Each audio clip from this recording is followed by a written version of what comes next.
very oldest language on the face of this very earth. Chico Bikabia Mapuni, Chineke, and Son of the Wena Isala, Nina Goza Hanso, Nana Jama, Anana Farusi, Okonane, all the and then saw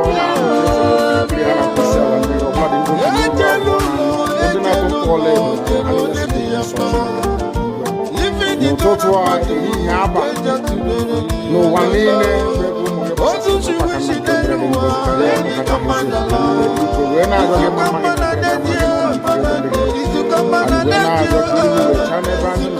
and he went out of his Kahara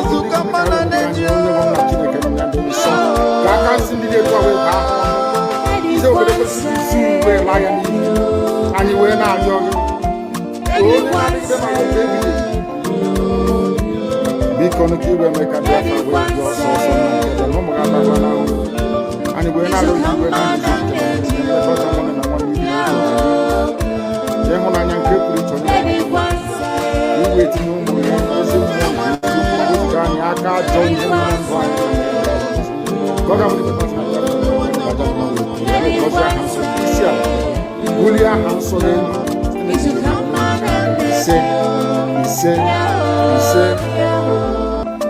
but you know what? I would like you to believe that Simon Ekpa is the cause of it. No, I am the solution, and the only way they can get to you is by kicking me out, which is not possible.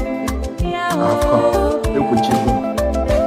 After I am done with Nigeria, Biafra will be free and enjoy freedom. Biafra will know the importance of freedom and what happens in 5 years to come. Thank you.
So you keep on supporting evil in the zoo, the more your land will be taken from you. The more your daughters will be raped and abducted, the more your sons will be slaughtered in cold blood. And under one Nigeria, there is nothing you can do about it. Absolutely nothing. Because one idiot that they groomed will rise up and say to you, oh no, it's one Nigeria, there is crime everywhere. Haven't you heard about Zamfara? Haven't you heard about Katsina? There is crime everywhere. That is not the case. The crimes you have in the north, the insecurity you have in the north is as a direct consequence of their own action. They grouped them.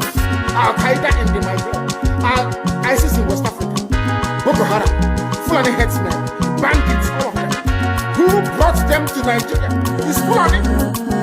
Fulani brought them into Nigeria. Everybody brought them in. All the government brought them in. Are you deaf and dumb and stupid? When you come out and you pretend, oh, we are one Nigeria, go and show somebody was asking, where is the boundary, where would the boundary of Biafra begin? And I asked the fool, where did the boundary of Nigeria begin? People from Niger come in and go as they like. Most of these idiots are from Niger. They are building a pipeline to Niger. They are building a railway line to Niger. They are building roads to Niger. Whereas where the money comes from, which is Biafra land, We don't have those infrastructure. No, we don't.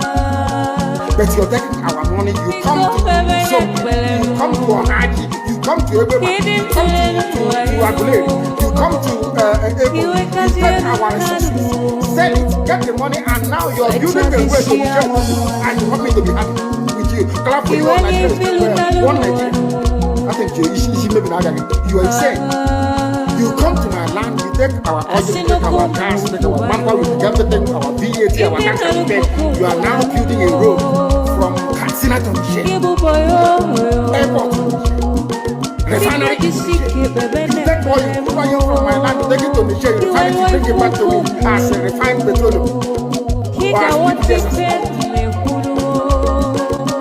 And you're telling me that country is viable. You're telling me that Nigeria should be supported. You are in one Nigeria. You are not going anywhere and you're dying every day. Because those that they appointed to speak for you, they gave them money so that they will come out.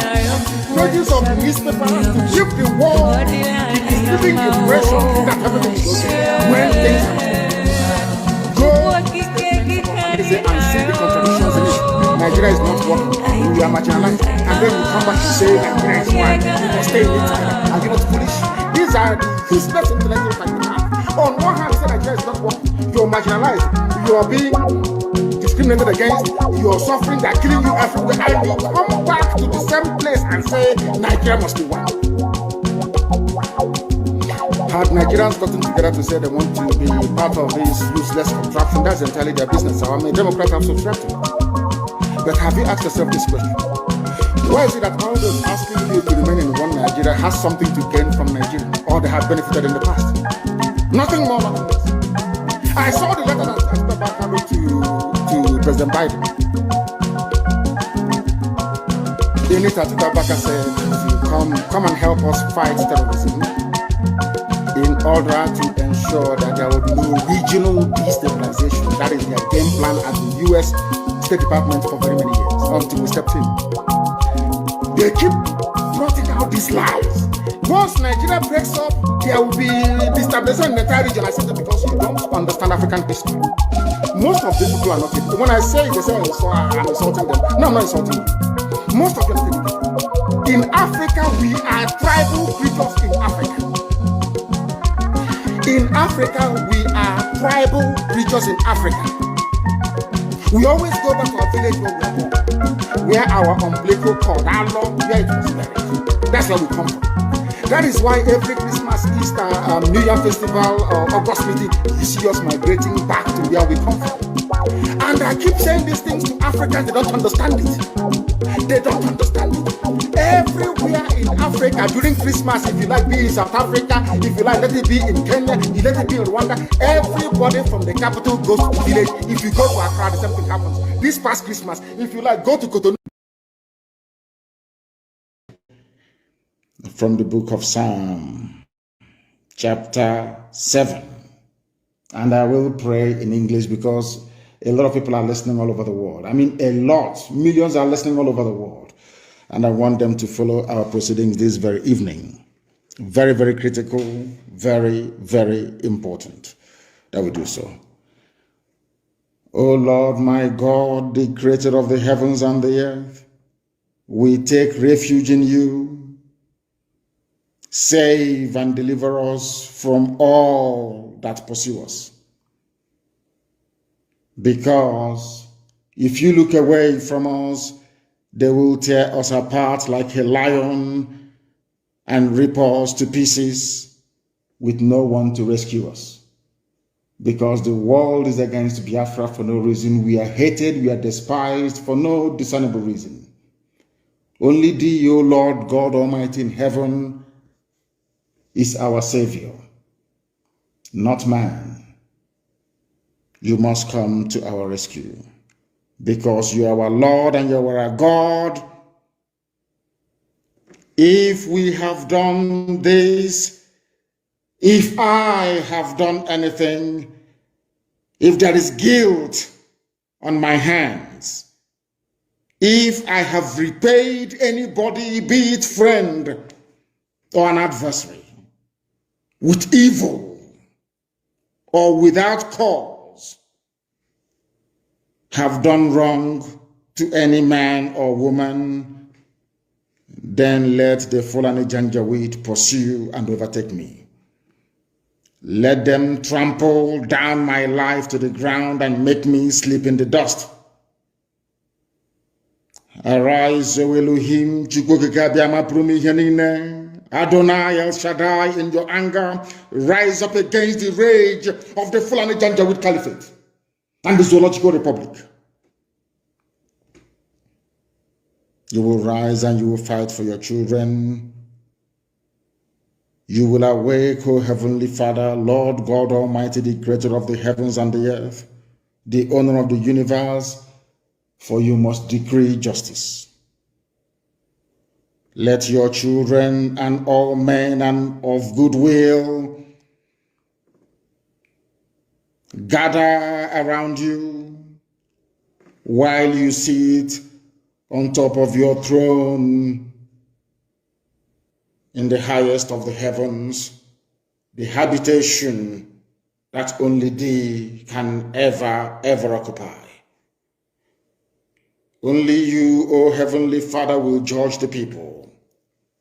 You will vindicate me, O Lord. You will vindicate IPOB. You will vindicate your children of Biafra according to our righteousness, according to our integrity. O Most High, bring an end to the violence of the wicked. Bring an end to Fulani Janjaweed violence in our land. Bring an end to their abductions. Bring an end to their kidnappings. Bring an end to their extrajudicial slaughter of the innocent.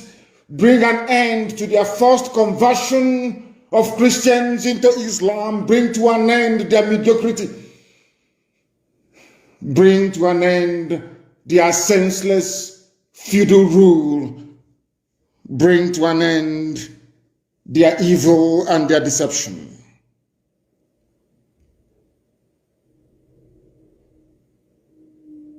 Come and secure the righteous, because only you, O God Almighty in heaven, can see in the dark. Only you know the hearts of men. You are our shield. We have nobody. Between 67 and 1970, the whole world ganged up and fought against your children. We did not steal anything from anybody. We did not go after anybody's possession nor inheritance. We were on our own in the land that you gave to our ancestors. They conspired, they connived, they colluded to kill us. Over 5 million people. We are dead at the end of it. You are our shield. We do not trust in any man or in any state. We trust only in thee, because you are God and you always save the upright at heart. Anybody whose heart is clean, O Heavenly Father, to those you do not abandon to their enemies. That is why you cannot abandon IPOB. That is why Biafra can never be abandoned. Because your words are yea and amen. You are God, you're not human. Facebook may have been bought over by Nigeria, and we pray that Twitter will not succumb to their threats and their violence.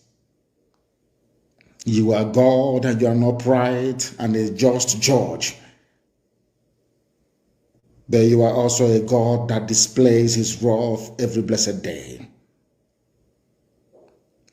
If Fulani Janjaweed do not relent in what they are doing, if the Fulani Caliphate continues to pursue this scorched earth policy of abductions and murder and mayhem, then you, O Lord God in heaven, you will sharpen your sword, you will bend and string your bow, you will prepare your deadly weapons, you will make ready your flaming arrows, Whoever is pregnant with evil conceives trouble and gives birth to disillusionment. That is what is happening in the zoo called Nigeria.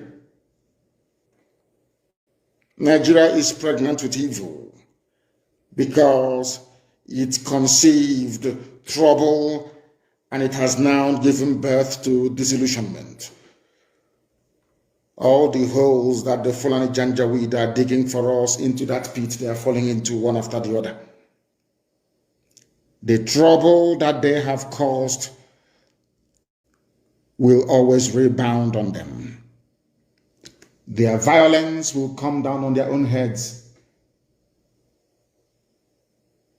O Heavenly Father, for we shall give thee thanks always, all the days of our lives, because only thee is righteous. We shall sing songs of praise unto your holy name, O Most High.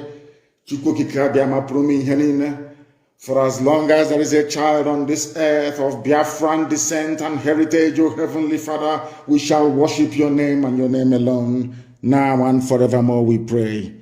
He said, that was our prayer this evening. We are now going to proceed without further hesitation to bring to you the gospel which I have been mandated by heaven to preach to the children of men.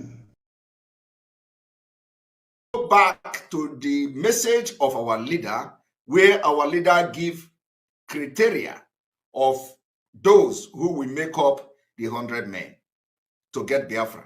And then after that, I'm going to go straight to the story from Biafra land. Let us go there. Ask it. Like from one of your previous broadcasts, you said that you need about 100 men from Biafra land. Yes. To join you in this story.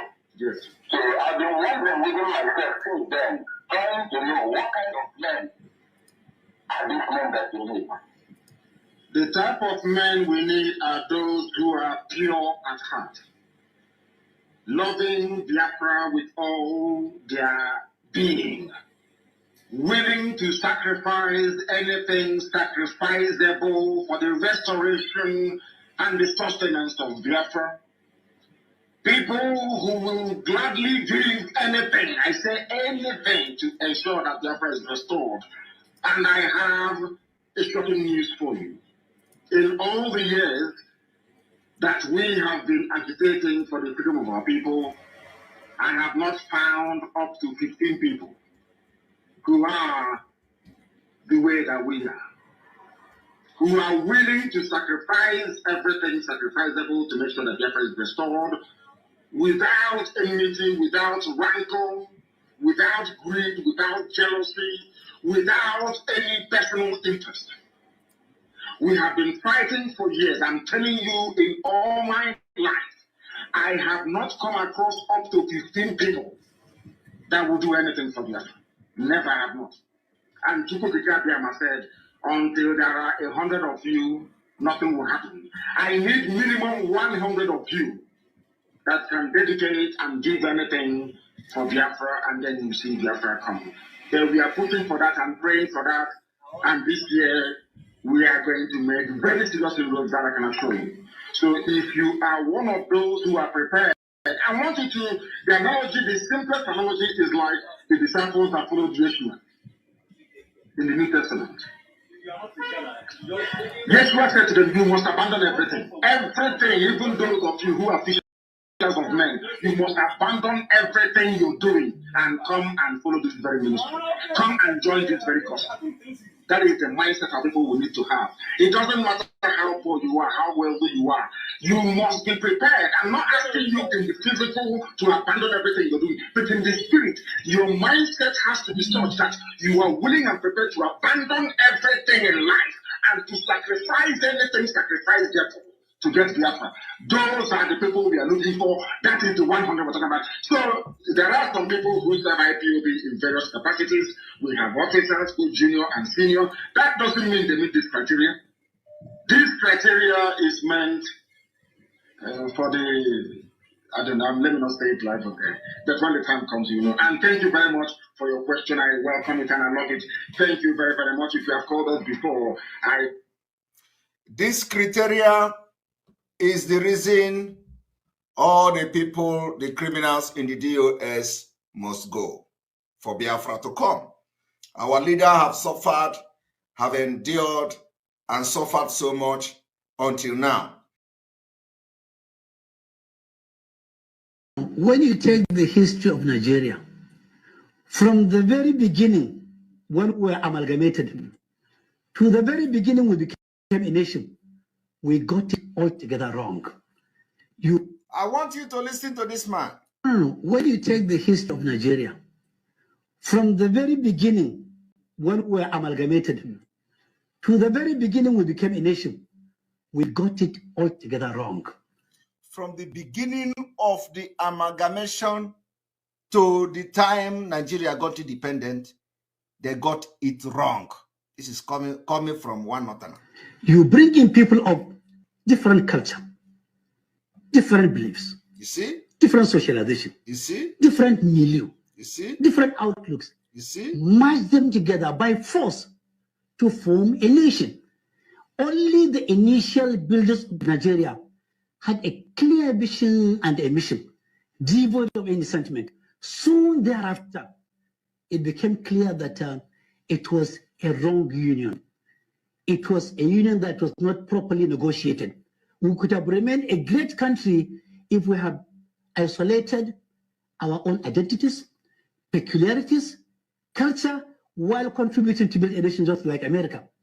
But we ended up having people from one generation, one set of leaders to another, everybody coming with a vision and a mission, and destroying the previous ones he met, even if they are good because they are put in place by an imaginary enemy.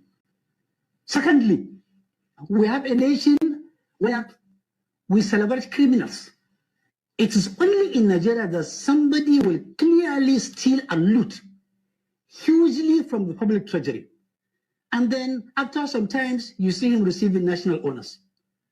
You see him being given chieftaincy titles. You see him being called king, prince, or an emir.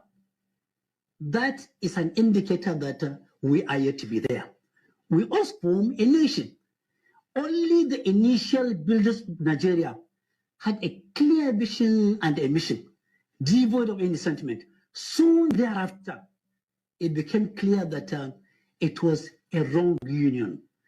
It was a union that was not properly negotiated. We could have remained a great country if we had isolated our own identities, peculiarities, culture, while contributing to build a nation just like America.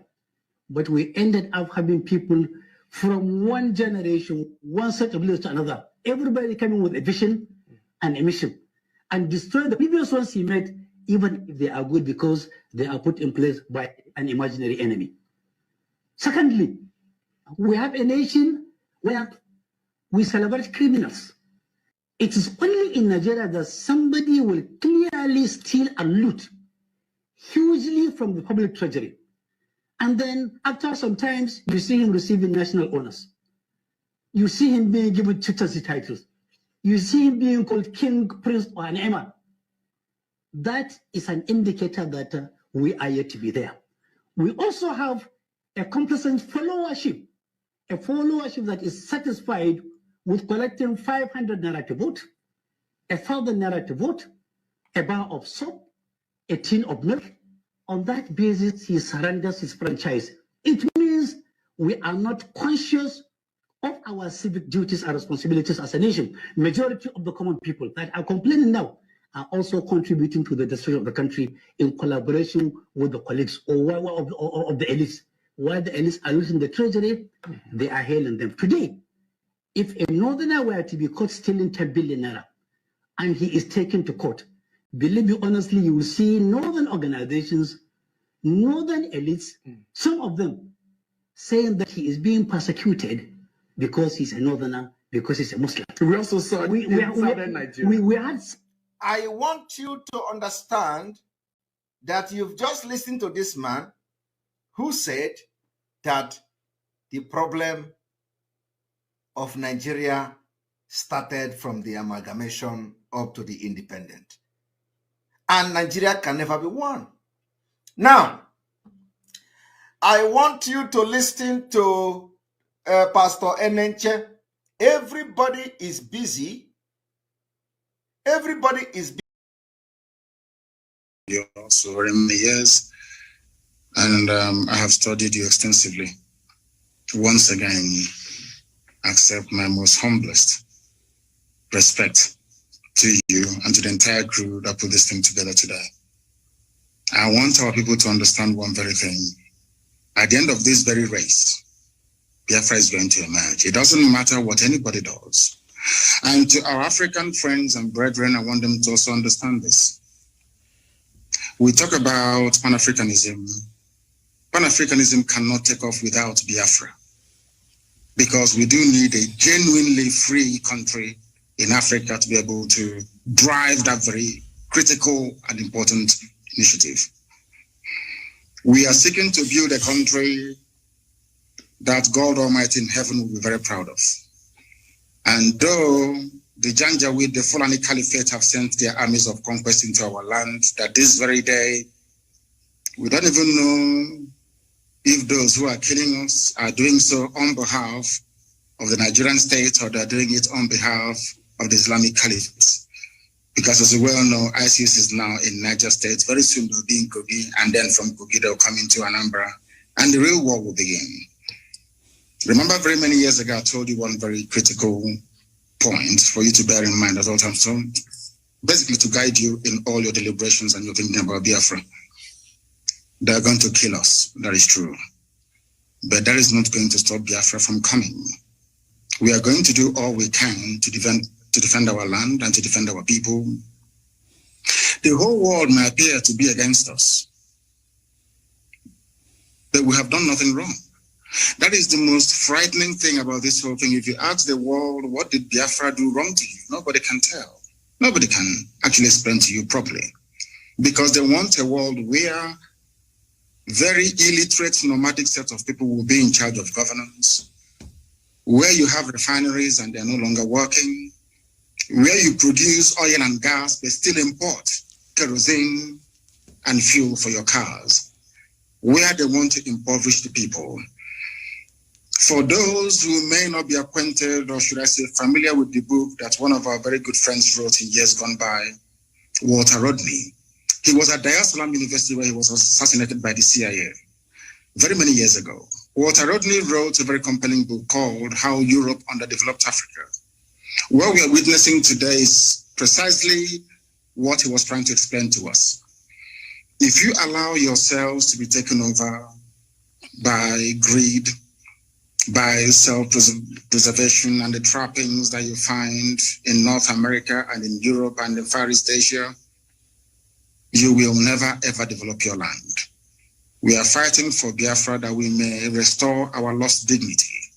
We are fighting for Biafra that Black people all over the world may be set free at last. We are fighting for Biafra not that we may have or commence the building of a large empire, not at all. We are asking for a Biafra where we can live and die with a semblance of dignity. Because right now people are dying, but there isn't any dignity. We must stand very tall and very strong, resist our enemies. That thing that we are thinking now that is impossible to accomplish, very soon you will say it. We must remain resilient. We must remain devoted. We must remain unflappable. We are not going to retreat, not one iota. If at the end of this race there is only one Biafran man and one Biafran woman left, may they continue to expand. They killed us, 5 million of us, after the war. After the war in 1970, we had lost 5 million people. But there we are still the largest ethnic bloc anywhere in the entire Nigeria, because God is faithful. And at this very critical time, this very Elohim that we worship is not going to abandon us. I'm not saying we're going to fold our hands in prayer and fasting alone. No, we are going to do what we have to do to ensure the survival of our race. and they are not willing. An attempt has been made in the past to exterminate us. The British supported the killing and the mass slaughter of Biafrans because of crude oil and gas. That Ojukwu told Harold Wilson, we cannot give to you. This resource belongs to the people, and that was the end of it. And he said, because of that, we're going to kill you. This is why we say. And sadly, Britain is still doing something till this very day. A supposedly civilized and advanced country, aiding and abating the slaughter of an indigenous population because of oil and gas. Therefore, I'm asking all of you to remain very resolute and very strong. Do not allow yourself to become distracted. We have almost won. As Dr. Basanga said here a short while ago, we have awoken the consciousness of not just the very oldest language on the face of this very earth. Because I can say that from what I have just listened from you, it is just not ordinary. Very wonderful.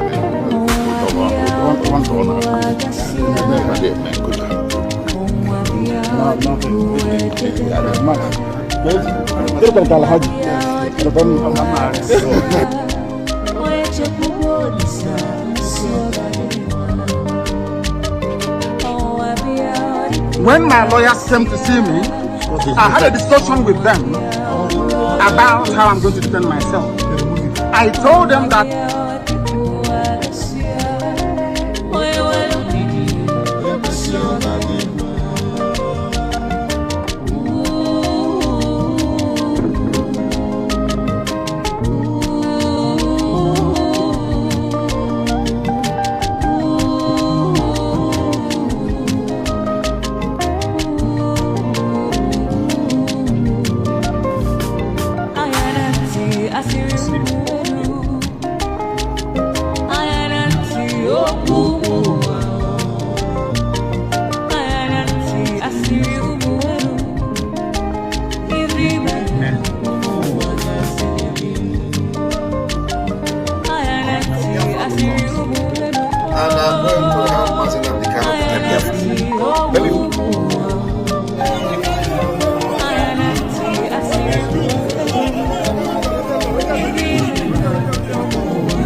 Welcome. Thank you for joining us on today's program. I welcome every one of you, wherever you are joining us from.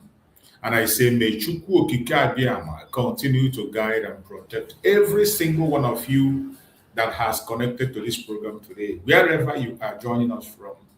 If you are joining us from Europe, America, Australia, Canada, New Zealand, you are joining us from Russia, from China, from the United States of America, you are joining us from Iraq, you are joining us from Israel. I welcome you and I appreciate you for being part of the program. I thank you all for being part of this prayer program this morning. And I say, may Chukwu Okike Abiyama continue to guide and protect every single one of you that has connected this morning. I appreciate you. I'm so sorry that I was not able to be online for some few days. I've not been able to hold a program due to some certain issues. But I thank Chukwu Okike Abiama that we are back again. We are back again.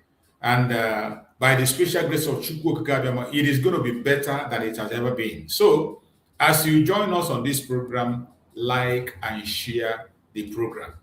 If you have not been getting the notification, please refresh your notification so that you can get it. You know that the YouTube is not sometimes helping us to send our notification. So our notification can only go far when you help us to share the broadcast. That is why in each program, I always urge people to like and share. When you like the program and you share it, you are helping others to get the information and join us. Don't mind. If they kick you out, try to come back. Those are the challenges we face. Sometimes I find it difficult even to come online, but I have to force myself, try and come over and over again until I can be able to connect. So I appreciate every one of you that gradually we are going to get back to our normal self and do what we have to do. No matter how difficult it is, never give up. I appreciate every one of you that have connected to us this morning. Wherever you are joining from, you are a special guest. I welcome my beloved sister, Mercy Akere. Thank you so much, my beloved sister, Mercy. I can see my brother Kochuk's there. Thank you so much, my brother Kochuk's. I appreciate you. I see Blacks. Blacks, welcome. Thank you so much. You have not been seeing my notification. Blacks, please try to refresh your platform so that you can get it next time that it comes. This is not our making. There are problems that are coming from YouTube. So touch the notification bell again so that you can be able to get notification. I can also see my beloved brother, Gerard Dike. You are always here. Thank you so much, my brother Gerard. Thank you for being there. I appreciate you. And I appreciate everyone that has connected to this platform, wherever you are joining from, wherever you are connecting from. I appreciate you and I thank you for being part of the program. And I pray that Chukwu Okike Abiama will continue to guide and protect every one of us. I appreciate every one of you that have been following me on this very tough period. You have been supporting immensely. I sincerely appreciate your support. I can never underestimate your support because if you are not here, it will be almost impossible for me to be online. The attack and the frustration is so much. But when I remember that there are people who come always to join me and share views, to join me to preach this gospel, I will never sit back. I will continue to come out to continue to speak. So I appreciate every one of you. And for those who are joining us for the very first time, you are all welcome. I thank you. Whether you are commenting or you're not commenting, I respect you and I appreciate you. And I want those who are watching us, whether you are a Biafran or not Biafran, just have it in your mind that in this platform, we do not come here to instigate violence. We don't come to this platform to preach hate. We do not come to attack people or individuals. The only thing we do is to propagate the gospel of Biafra, to present Biafra to the world as the only remedy to the failed state Nigeria. No matter how they try to hide it, no matter how they try to cover it, we continue to bring it out to the world. And we will continue to give a voice to our leaders who are the face of the struggle.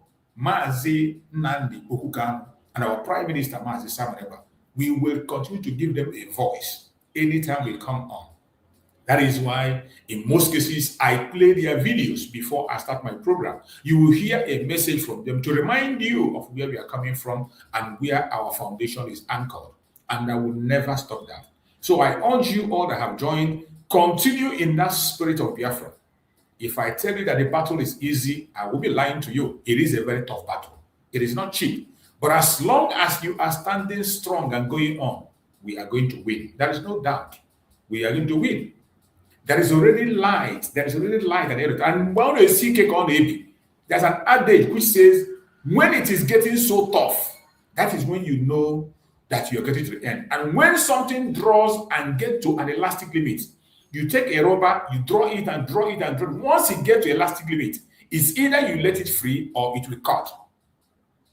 It's either you free it or it will cut. Now, the struggle is getting to the elastic limit. That is why it is becoming much more tougher. You see people that you never expect will sabotage, they are sabotaging. You see people that you never think they will surrender. More things are going to happen.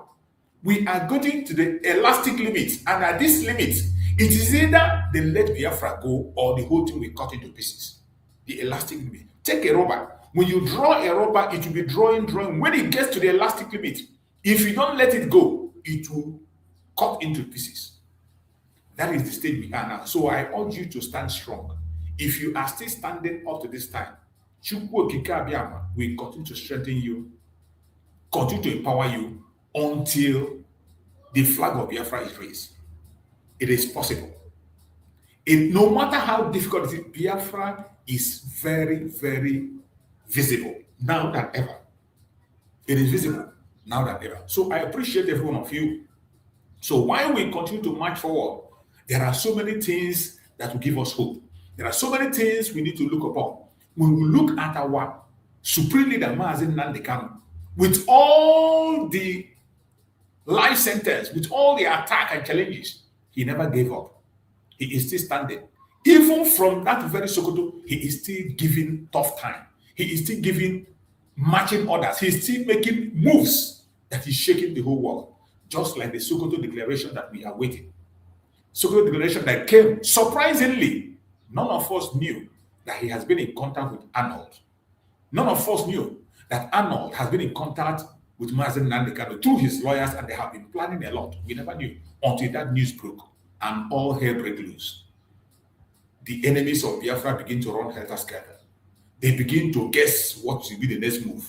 They begin to run from pillar to pole. And I bet you, that is a very strong thing. That is why he is the supreme leader of IPOB. That is why he is the supreme leader. And you will never beat it, no matter how you try to take it aside. It's never. That is why when I see people who are trying to take him out of the picture, I know that these are people who have lost their conscience. They have lost their way. They have never been for the Biafra, and they are not ready. It's either they have sold their conscience or they've been bought over. That is the only reason someone will stand boldly and begin to destroy the face of the struggle, at the same time claiming to be part of the struggle. That is very laughable. But I appreciate every one of you that have been strong up to this day. May Chukwu Okike Abiama continue to guide and protect you all as we continue to march. Today we have come again on this program. We are going to do justice to the program and speak on issues that concern you, that concerns me. The title of the program today says, Biafra will not surrender. Biafra will not surrender. Why the attack on Nnamdi Kanu and Simon Ekpa failed? Biafra is closer. This is the topic we are going to discuss today. I want you to pay close attention. If you have not yet shared this program, please like and share the program. Except if the program does not resonate with you, that's no problem. It is not a force. But once the program resonates with you, like and share it in your platform, wherever you are, with your friends, with your family members. They should join us. This is an awareness creation. This is a very important program. The title says again, Biafra will not surrender. Why the attack on Nnamdi Kanu and our Prime Minister Simon Ekpa failed? Biafra is closer. So my fellow Biafrans that are watching, without wasting time, we are going to go straight into the program of the day and do justice as we have always done. I urge you to tighten up your seatbelt, hang on while we continue to do what we have to do today, and also invite those you want to invite, those who you feel they need to hear this message. Because you know, our message is for everybody. It doesn't matter the group where you belong. It doesn't matter who you believe or who you don't believe. As long as you are genuinely seeking for Biafra, this message is for you. But if you have a different agenda, I'm sorry, you will not be comfortable with the message. So, fellow Biafrans, once again, I say good morning, great Biafrans, great lovers of freedom, great defenders of truth and justice all over the world. Wherever you are watching from today, I welcome you. I greet our brothers and sisters across Biafra land, across all African countries, across Asia, across America, every corner of the world where the voice of Biafra is still alive. I send my greetings to all of you. Today's message is a very important one. I urge you to pay attention. It is not just an ordinary broadcast where we come, we talk, and we move. No. Today's message is a call to conscience, a call to unity, a call to endurance, a call to determination. I want you to pay close attention.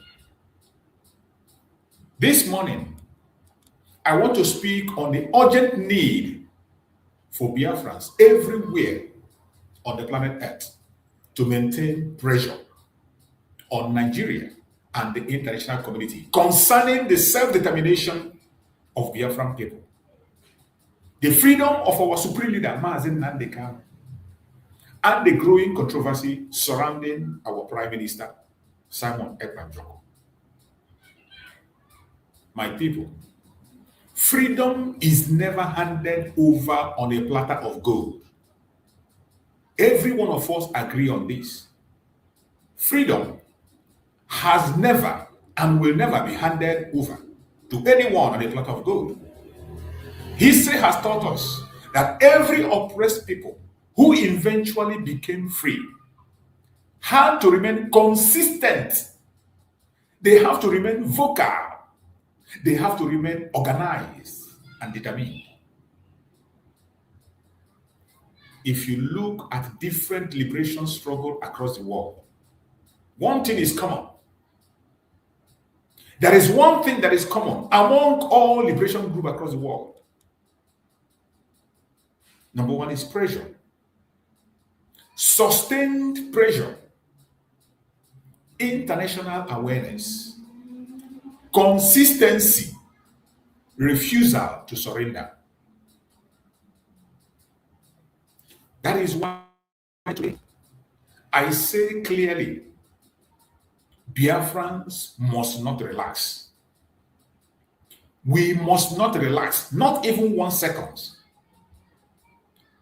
I know that the pressure is so much, the challenges are much, more especially at this peak where we are today.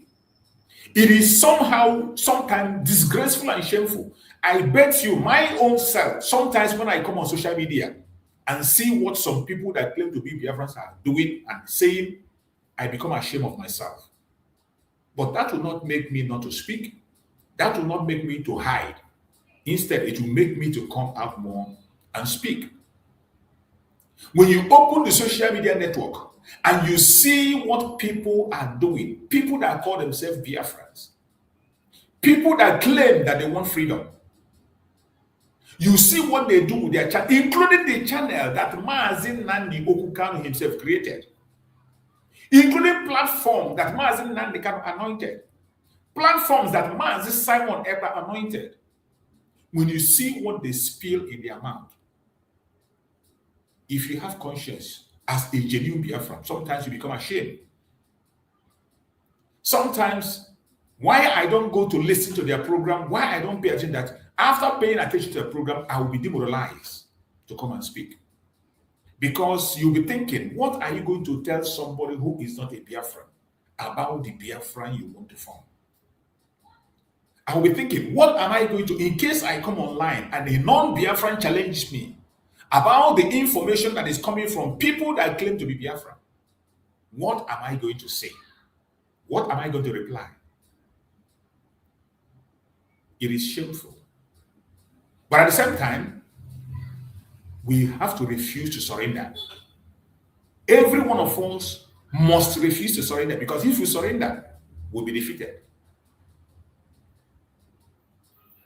That is why today I say clearly, Biafrans must not relax. Biafrans must not become divided. Biafrans must not become distracted. We must not. If truly you are genuine, of course, we know it is not everybody that call themselves Biafrans are Biafrans. It is not everyone that claim to be fighting for freedom are really fighting for freedom. Just like the people, Bible says that it is not all those that call Father that knows the Lord. So we know that, and for that we will never surrender. Because the moment oppressed people become silent, the oppressor becomes comfortable. And that is what Nigerian government is trying to do. Once we become silent, and you see the kind of, when you look at what is happening in Nigerian government and their system today, you see that they are somehow a little bit comfortable. The reason they feel comfortable today is because our supreme leader, Nnamdi Kanu, is not there to speak. Simon Ekpa is not around. They feel that there's no strong voice today challenging them. And they have employed some voices among us who is speaking their tone. That is why you see them today. They don't focus much on it. You can remember when Simon was here and election was coming. They were granting interview in all platforms, including international platforms. They even went to interview Simon about election. You said election is not going to hold. That why do you want to stop the election? They were scared. They were scared and shaking. But today they are somehow comfortable because they feel they have silenced us. But I bet you, as long as you are there watching me, as long as we are still sharing views and telling their opinion, we will never be silent. We will continue to give our leaders voice. We will continue to give Biafra voice. You, your voice, continue to render your voice and don't allow yourself to be silenced. My brothers and sisters, the demand for self-determination is not a crime. Wanting freedom is not terrorism. Demanding justice is not violence. Asking for dignity and equal treatment is not extremism. You must put this in your head because these are the things that Nigerian government have actually twisted into some people's head that made some Biafrans today very scared of asking for their own freedom. So many Biafrans today that are still talking about one Nigeria are scared because of these reasons. Some of them have believed that asking for freedom is terrorism. That is what some people believe today. That is why they cannot speak the way we speak. They can't even join the program the way you join. They will never comment on the issue of Biafra. They will never even post Biafra on their platforms because they believe that freedom is terrorism. That is a lie. Freedom is not terrorism. But Nigeria has made them to believe so. Some of them, Nigeria has made them to believe that asking for justice is violence. The only thing that the Biafran agitators are doing is asking for justice. That is all we ask for. What we are asking for is justice. That is what Nnamdi Kanu have been asking for years. That was what Simon was asking for. Justice and nothing else. It is not violence. It is not violence. From the very day the agitation started, it has never been violent today. It was the Nigerian government that made it look violent.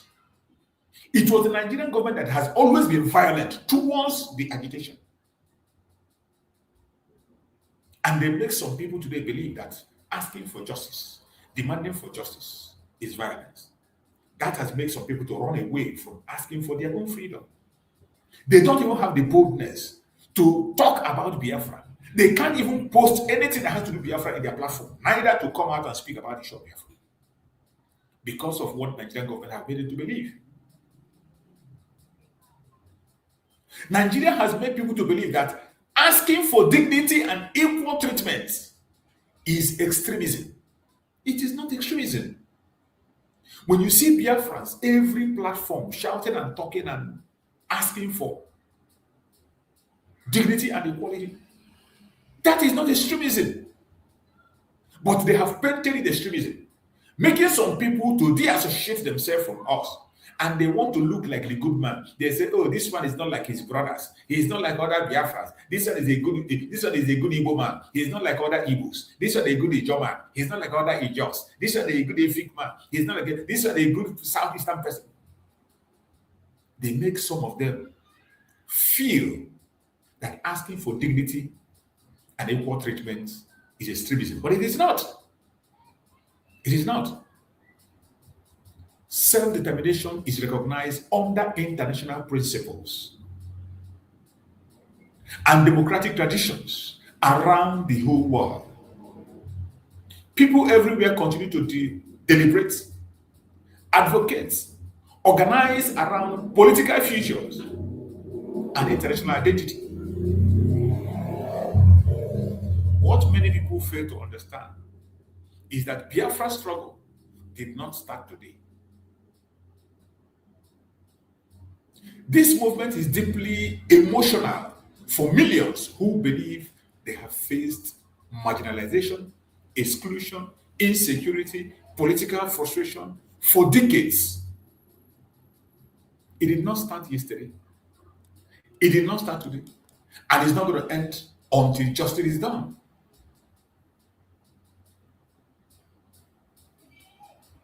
And whether people agree or disagree with the movement, nobody can deny that conversation about Biafra has become a global conversation.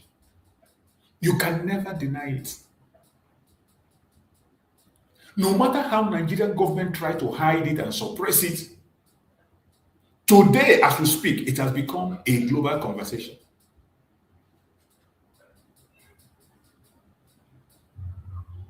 That is why I say I cannot wait. I cannot wait for 30th May to get the content of the Sokoto Declaration in conjunction with Nnamdi Kanu and Mike Arnold from the United States of America, a man that have made mark in activism, speaking loud on the situation, refuse bribe when everybody is rushing to Nigeria to pick their own money. Nigerian government, remember, consulted Arnold personally. Nigerian government sent one of the person they gave ambassador today, Ronald Mokri, to go and consult Arnold. You can imagine the amount he has been promised. You can imagine the amount he will make.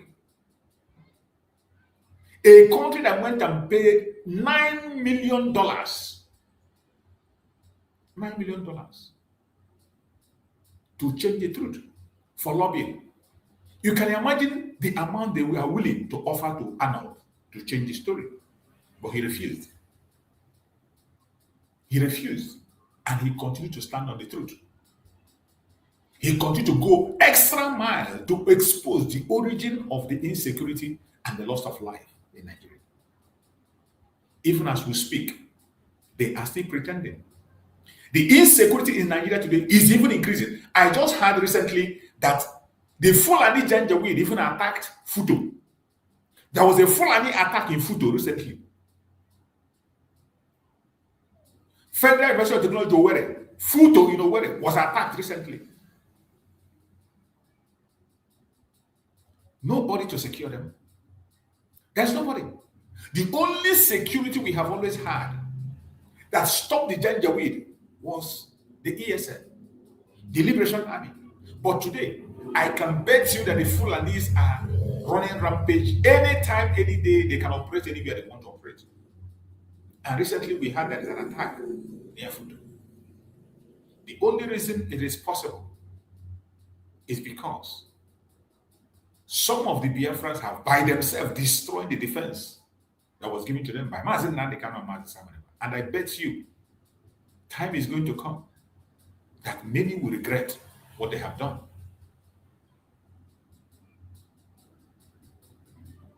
Whether people agree or disagree with the movement, nobody can deny the conversation that about Biafra today, it is global. Today, the world is hearing the voice of Biafra more than ever before. The world is speaking about Biafra today more than ever before. Why? Because ordinary people refuse to remain silent. Even when they have think they caged Mazen Nnamdi Kanu. You know, when they kidnapped Mazen Nnamdi Kanu from Kenya, they celebrated it. Malami came to the national TV and announced it in Hausa. First of all, he announced it in Hausa and they celebrated it. They thought it was all over. And many of us were shocked. Many Biafrans actually lost hope. But Simon Ekpa came on board and reactivated that energy. And today, I bet you, Biafra issue is now global and in the open more than ever.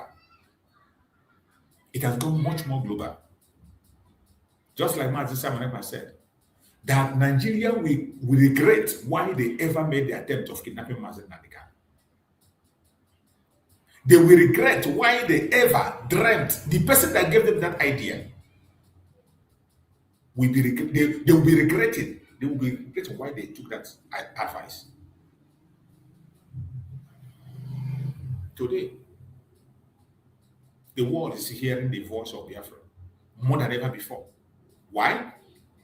Because ordinary people refuse to remain silent. You and I, you that is watching me, we refuse to be silent. Instead, we talk more. Social media became a weapon of awareness.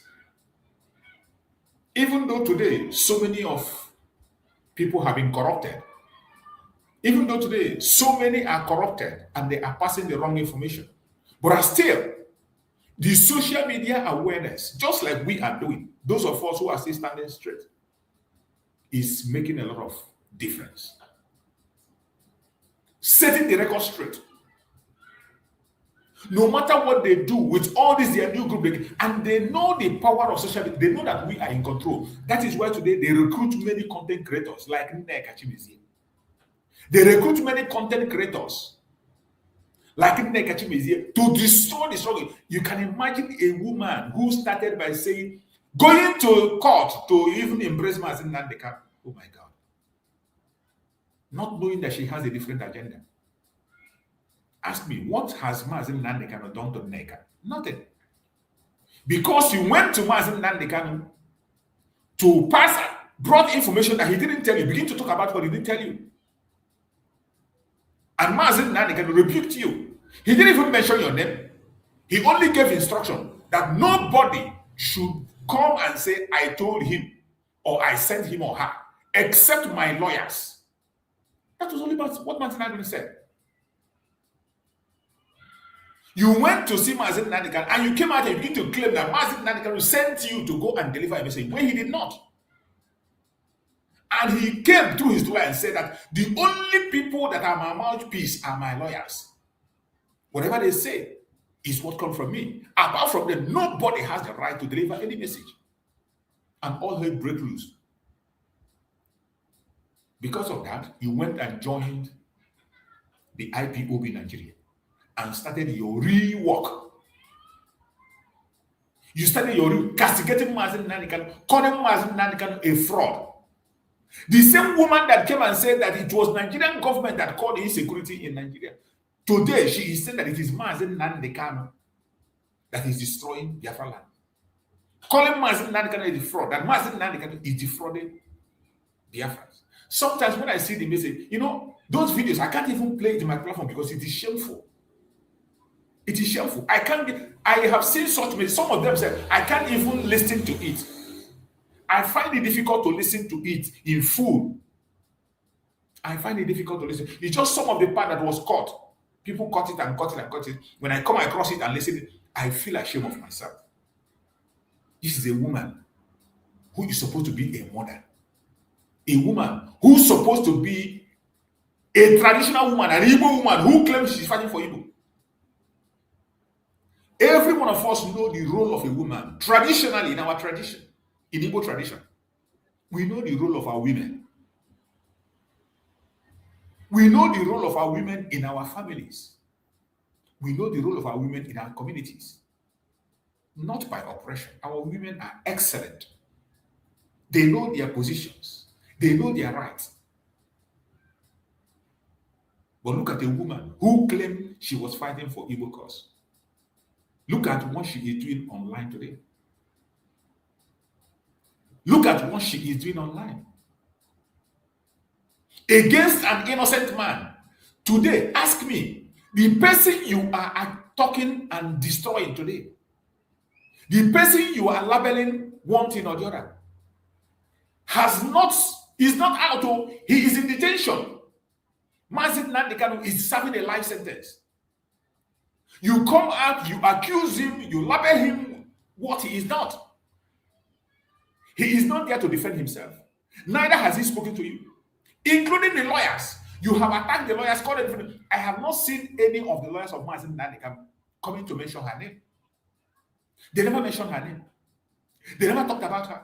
They only passed the instructions to Biafrans as Nnamdi Kanu directed.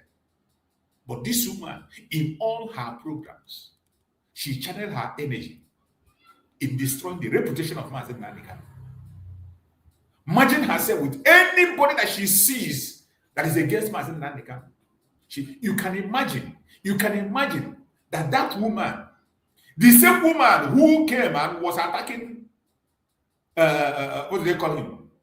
Attacking Udele, talking about what the other one in South Africa, and others calling them out as those who are causing problems. Today, she still made a video and said that Udele was right. That now she knows that Udele was right. Now she knows that the idiot that is plaiting head in South Africa is right. You can imagine that.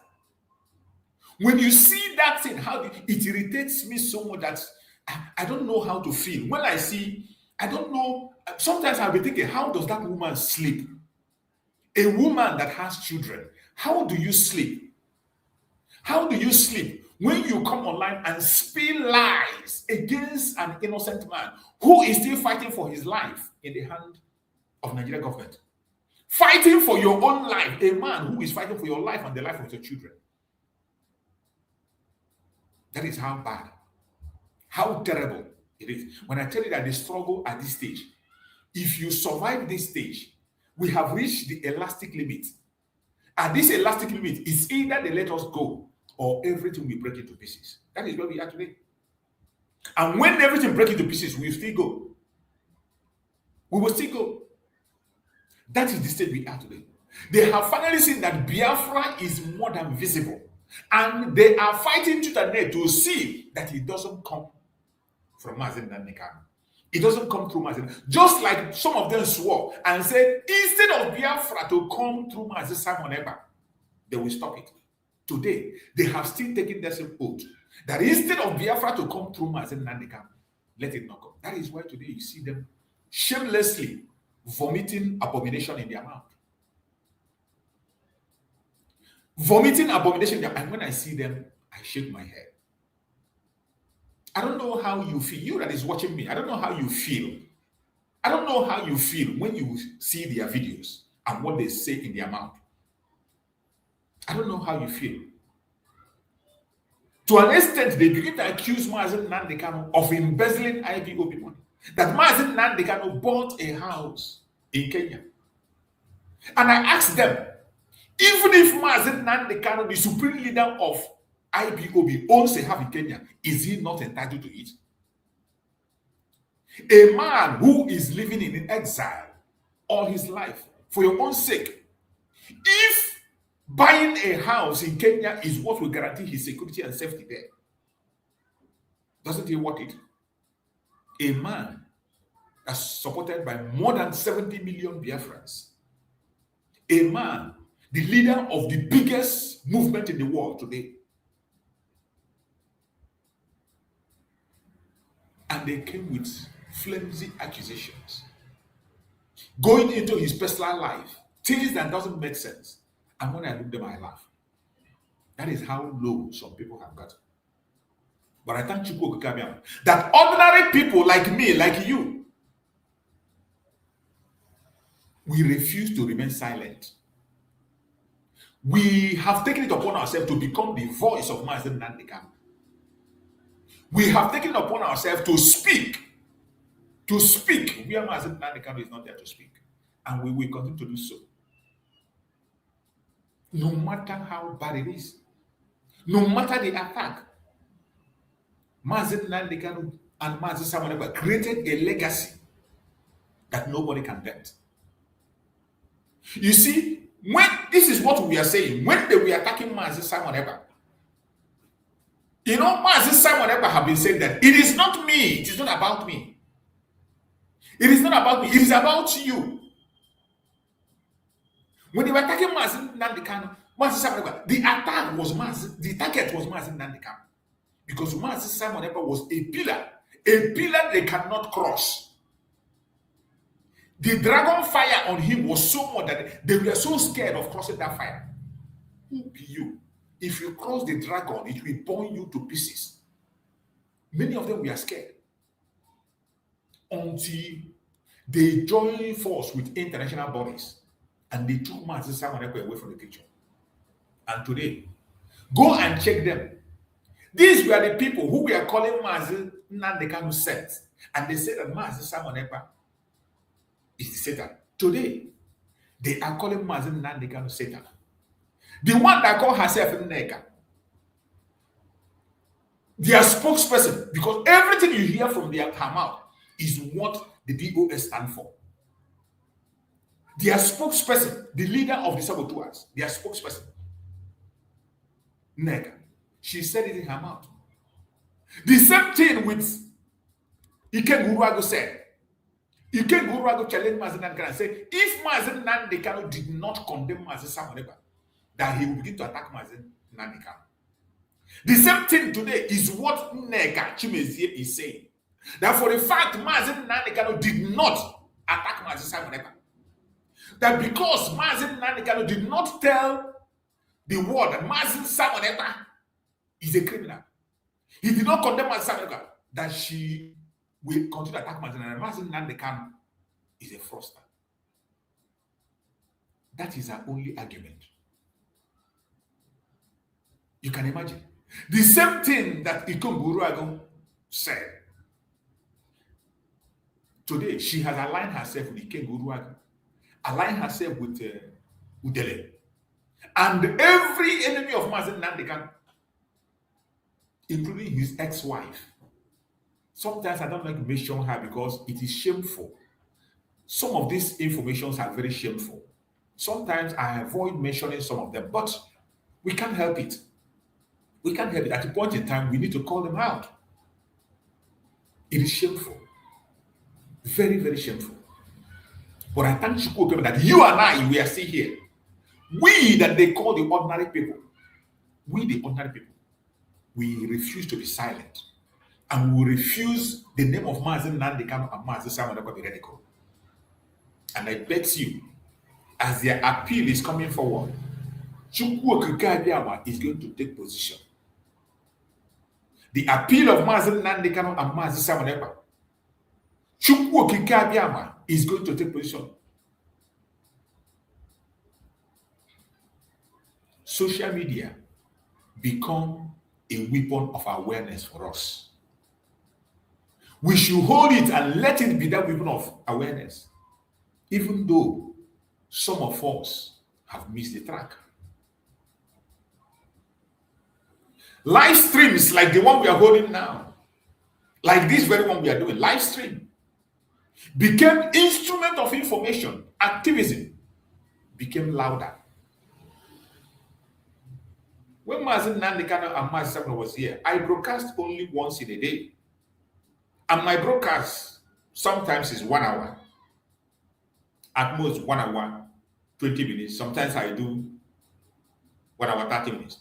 But in the absence of Mazi Nnamdi Kanu and Mazi Simon Ekpa, my broadcast climbs to 4 good hours, 2 times daily. When I don't broadcast much, I broadcast 2 hours. My evening program, 1 hour, 30 minutes. In the absence of Mazi Simon Ekpa and Mazi Nnamdi Kanu, live stream became instrument of information. Activism became louder. As I said before, I am not a content creator. If I am a content creator, I will not be talking about Biafra today. If I'm a content creator, I know what to do. Will not be talking about Biafra. Even if I'm talking about Biafra, I know the topic to choose. I know the topic that will draw crowds to my platform. I know it. I'm not a child. I have been in this very broadcasting. If you don't know, I have been in broadcasting since 2016. After the arrest of Nnamdi Kanu in 2015, go to my platform. Go to my page on King David Exploit Expose. Scale through and you will see my broadcast, old broadcast. Many of my YouTube platforms have been blocked and locked up. I couldn't use them anymore. So I didn't start broadcasting to yesterday. So if it were to know what to broadcast to get crowd or to attract any kind of people, to attract crowd, I know what to do. I am not a content creator. I can call myself a Biafran activist. I'm into activism for Biafra. That is why I don't care. It is not about what comes out of it. It's not about the crowd. It is about passing the right information to the right people who want it. Not for everybody. It's not for everybody. This platform is not for everybody. There are some people that cannot stand our message. There are some people that even hate us simply because we stand on ground of talking about uniting the whole Biafra. Some people are angry about it. Some people are angry simply because we talk about uniting Biafrans. They are angry about it. Live stream became instrument of information. Activism became louder. International discussion increased. Today, go to media and see. Biafran discussion can no longer be jumped. The hearing that was conducted in Washington, D.C., you saw Arnold standing before them in the house, and he spoke about the origin of the problem, the actual origin of the problem, and touched the Biafra issue openly, and people were listening and they were nodding their heads. It is no longer something you sweep under the carpet. That is why when I hear about the Sokoto declaration that is coming up, when I remember it, it gives me joy. It gives me joy. That is something to look up to. Because every time I come online, I want to, when Nnamdi Kanu and Mazi was here, they are always on the front line. They keep Nigerian government on their toes by their speech, by their message. When Nnamdi Kanu is broadcasting, Asoro could be on standstill. They want to hear what he wants to say. When Simon Ekpa is broadcasting, the Senate, Nigerian Senate and House of Representatives will be attentive. They will listen. And when they go to the house the next day, they will discuss what he has spoken about. You go to their media, what they'll be discussing is what Simon Ekpa have said. But we have lost that aura since they took them away from us. We have lost that aura. And I've been seeking and looking for that aura to come back. And Nnamdi Kanu found a way of bringing back that aura to keep Nigeria on their toe. And I bet you, with this Sokoto declaration, I bet you Nigeria is not having it easy. The enemies of Biafra, that is why you see attack on Nnamdi Kanu have increased. That is why Nneka is running crazy, is running mad online. Because the mission they gave her was to go and convince Nnamdi Kanu for her to be the spokesperson of Nnamdi Kanu, to make sure. Remember, she told us that we should make Sokoto a pilgrim. I did a program here. When she went to Sokoto, she came out and said we should make Sokoto a pilgrimage where people will go and begin to visit everything. And that didn't work out. She became mad. The IPOB Nigeria that have become a political pressure group for Soludo. Soludo political pressure group, because Soludo was the one that reached agreement with IPOB, which he himself spoke. He said it by himself, and I have played the video several times. He said that IPOB, the DOS, have agreed to work with him. He said it after his inauguration. They have agreed to work with him. Something never had before. And you know that when Mazi was calling them IPOB Nigeria, some of us thought it was a joke. But today it has become very open.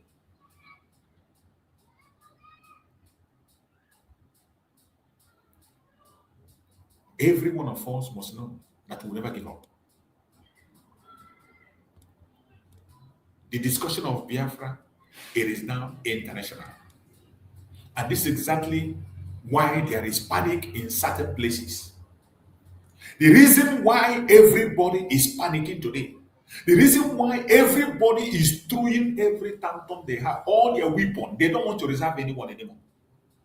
The reason attack have increased against Mazen Nnamdi, against Mazen Simon Ekpa, anywhere you go, they are tearing their clothes, they are fighting, is because of this very global attention that Biafra has gained.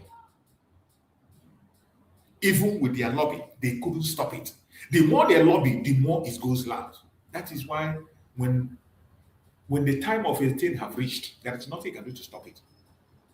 When the appointed time have reached, there is nothing you can do. You only waste your money and effort.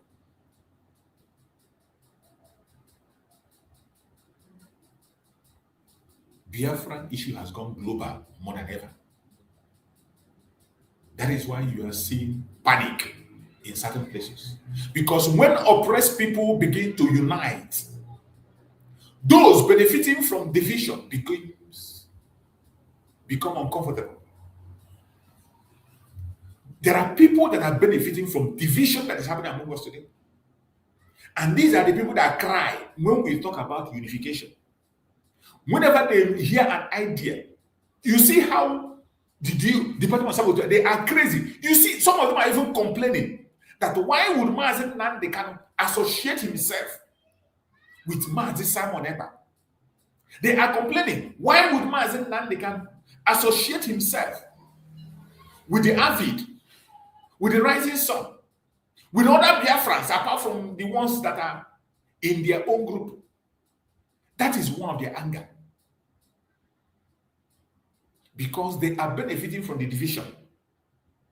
They prefer when the thing is broken to pieces, they can have a place where they can dominate and continue to constitute their nuisance and continue to penetrate, steal, and defraud people. But when they saw that Mazen Nnamdi Kanu open his hand wide and welcome every Biafra, and they inaugurated the 100 men that is coming from all parts of Biafra land, every Biafra agitation group is part of the 100 men. As long as you are from the old Southeastern region, whoever you are, so long you have that quality that was described here by Mazen Nnamdi Kanu, you can be part of the 100 men. They became angry. They prefer their command and control. They prefer the command and control and the fake oath they take. The fake oath they took and they made them to betray Mazen Nnamdi Kanu. The command and control they used to deceive so many people that are today confessing. I saw one of them, Methuselah. Methuselah today, I see him as St. Paul in the Bible. Today I see him as St. Paul. That is how I look at him, as St. Paul.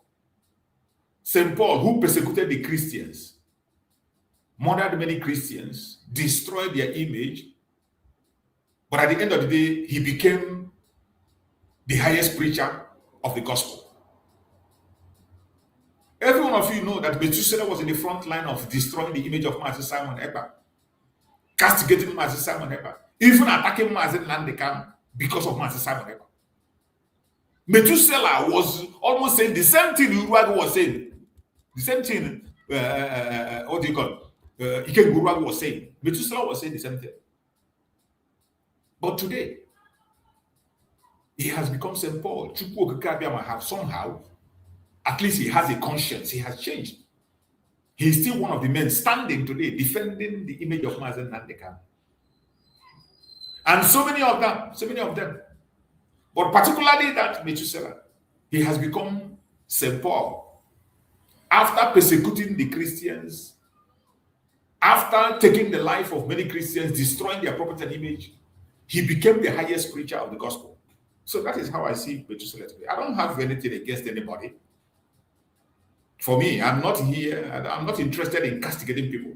As long as you are doing that thing that is right, that will lead us to our common interest. I have a problem when you begin to focus, when you begin to channel your whole energy on attacking the foundation of the struggle. The struggle is, we are attacking our freedom itself. Sometimes you think you're attacking an individual, but indirectly it is the struggle. Just like somebody attacking Nnamdi Kanu. There's no way you can attack Nnamdi Kanu or Simon Ekpa. Your attack on them is a direct attack on the struggle. Any attack on Nnamdi Kanu and Simon is a direct attack to 80 million Biafrans across the world. That is how I see it. So, but as long as you're not on that direction, I don't have a problem with you. We can have our differences. We might not agree in everything. There is no law that says we must agree. We must not agree in everything. Wherever we disagree, I let you find out your way by yourself. I make my point, you make your point, we dialogue it.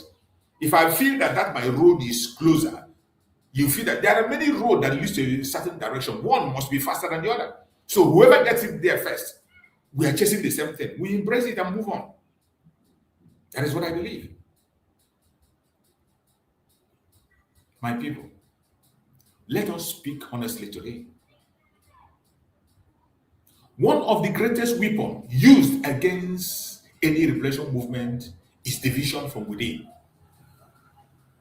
The greatest weapon that is used against any liberation movement is division from within. And Nigerian government have succeeded in doing that in our struggle.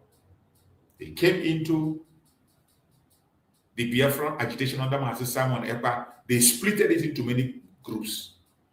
They entered into IPOB of Master Nnamdi Kanu. They pieced it into that area is even a no-go zone.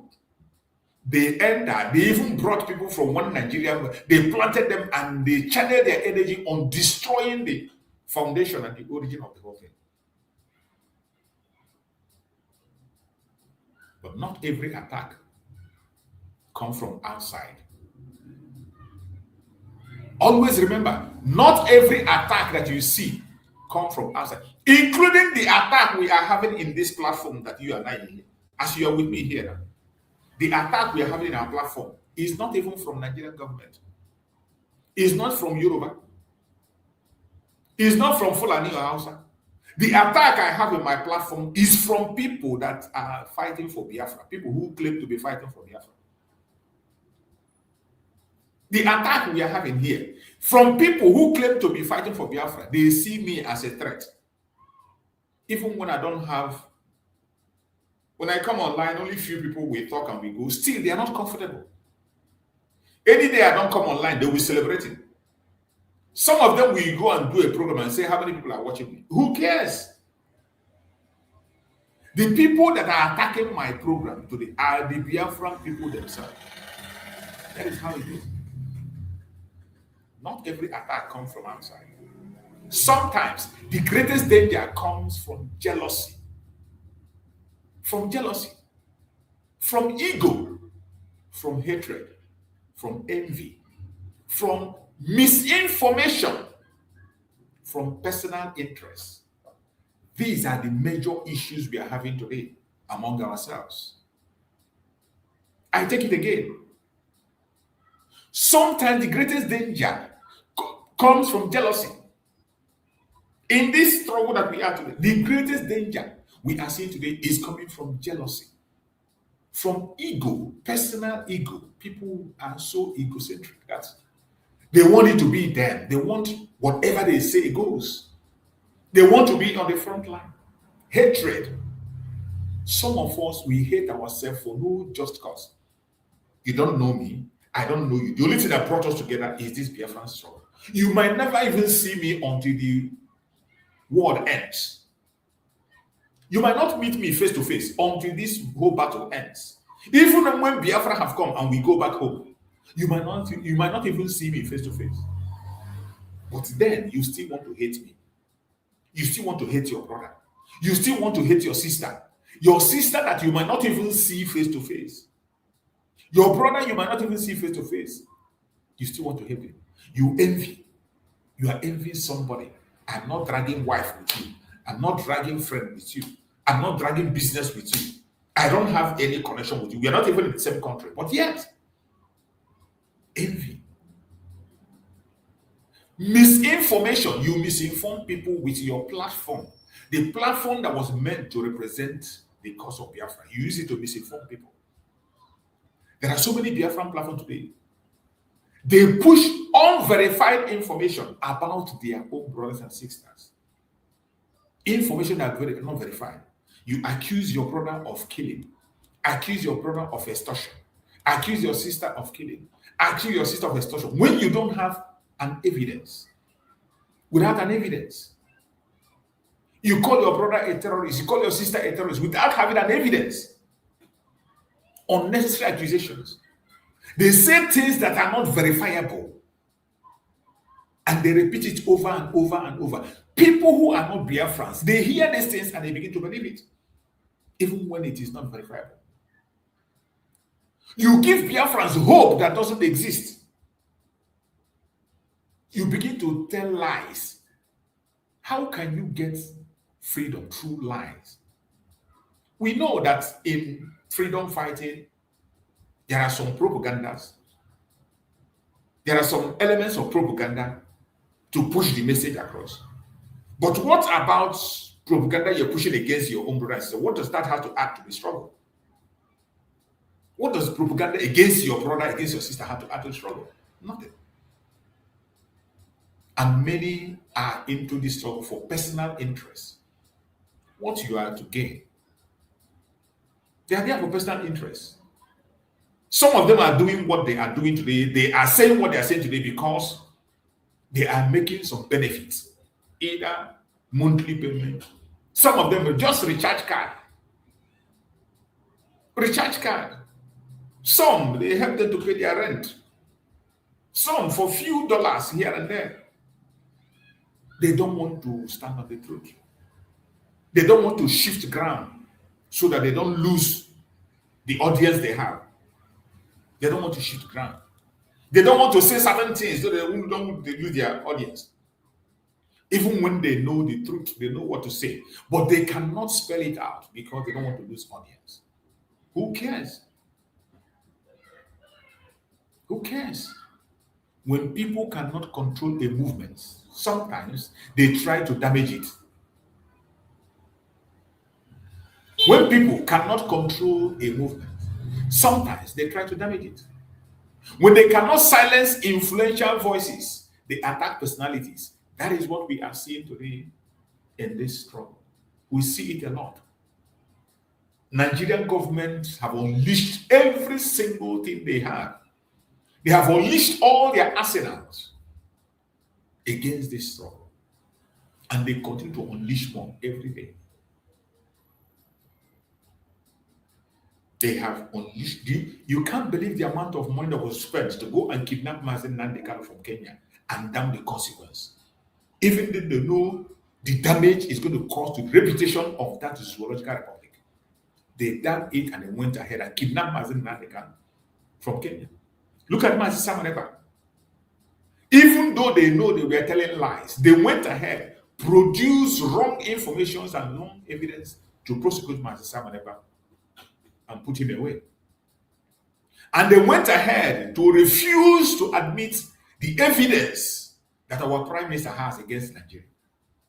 That is how far people can go, just to silence influential voices. They attack personalities that matters in this struggle. When they cannot stop the message, they attempt to create confusion around the message, around the messengers. That is the one we are facing today. The page we are now is this last one I said. When they cannot stop the message, they attempt to create confusion around the messengers. Today, there are lots of confusion around the messengers of Biafra. A lot of confusion. You see, it doesn't take a prophet to show you the confusions we have around the messengers. All the messengers today of Biafra, so many Biafra platforms, you see them with Nnamdi Kanu image, Simon Ekpa image, Biafran flag, Biafran name here and there.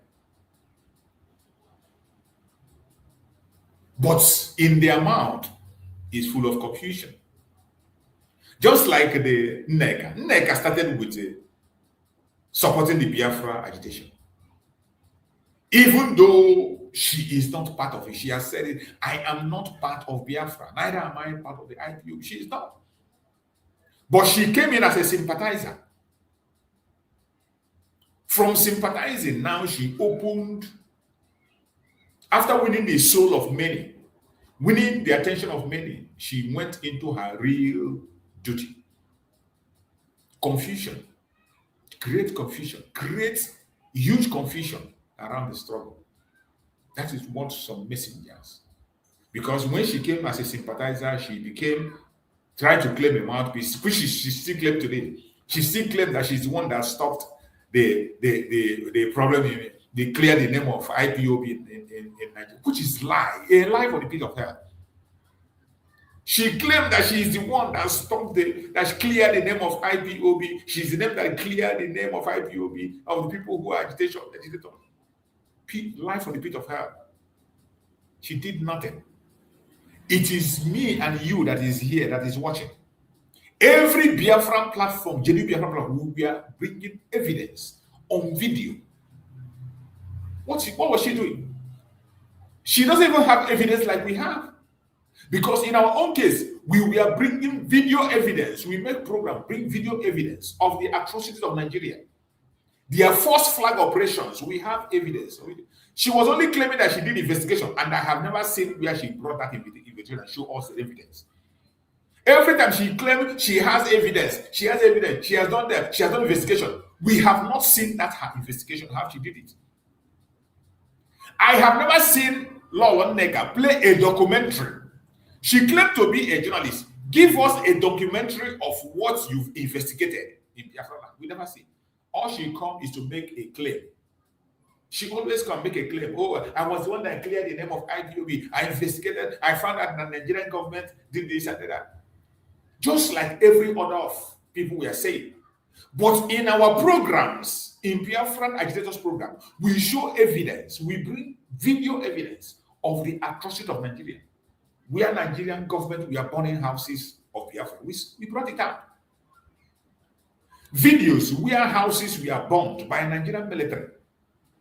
Videos where the Biafran innocent citizens were shot by Nigerian citizens for no reason, for no just cause, simply because they are Biafrans.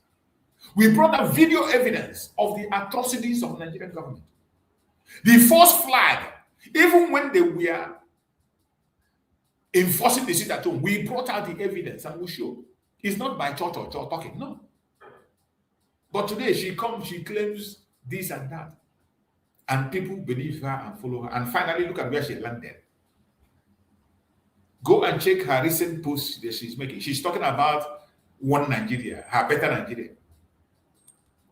This is somebody who is pushing DOS IPOB.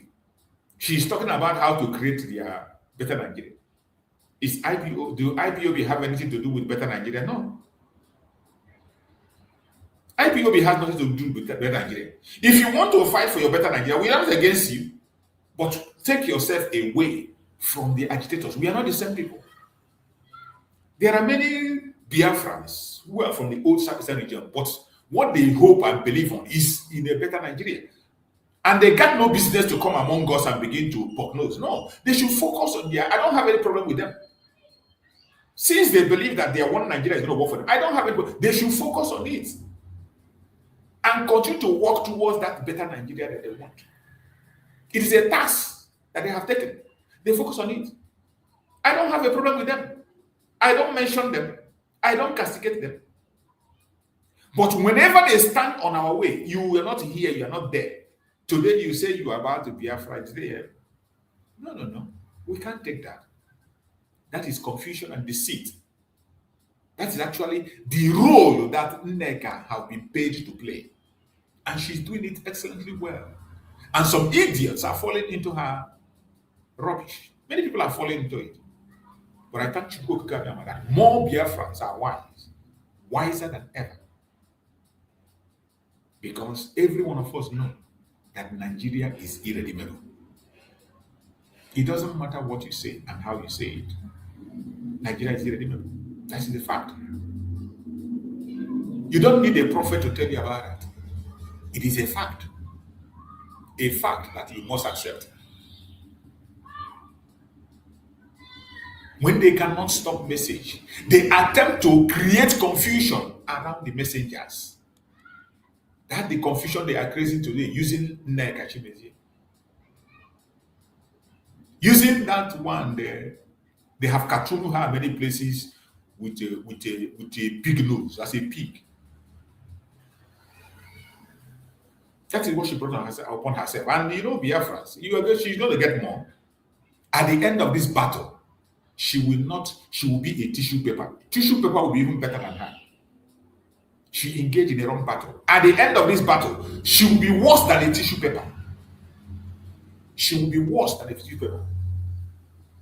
Next time when you hear, touch not my anointed and do my prophet no harm, you will know that it is not about your pastor in the church, not about your imam in the mosque, not about your bishop. It is about those who are anointed from their mother's womb. There are people that are anointed from their mother's womb. Someone like Nnamdi Kanu and our Prime Minister. Go and check the history of their birth, how they were born. Go and check how they were born before you begin to raise your attack on them. Go and check how they were born.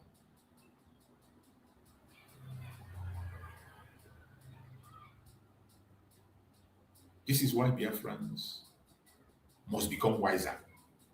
We must become wiser. We must learn not to destroy ourselves emotionally because propaganda, rumor, or manipulation cannot help anybody.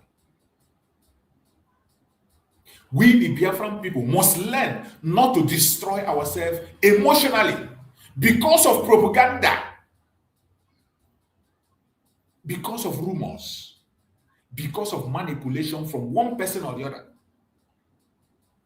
Just like what Nneka is doing today. What Nneka Chimezie, that woman, is doing. Every one of us must learn a lesson. Nigerian government, the IPOB Nigeria, led by the DOS, what they are doing today. We must not allow ourselves to be destroyed through emotional blackmail that is coming. We don't have to allow ourselves to be emotionally. Because of propaganda that we are seeing today, they tell you Nnamdi Kanu did this, Nnamdi Kanu did that, Simon Ekpa is this, Simon Ekpa is this, Simon Ekpa is that. They call our leaders different kinds of names and project them in a very bad faith.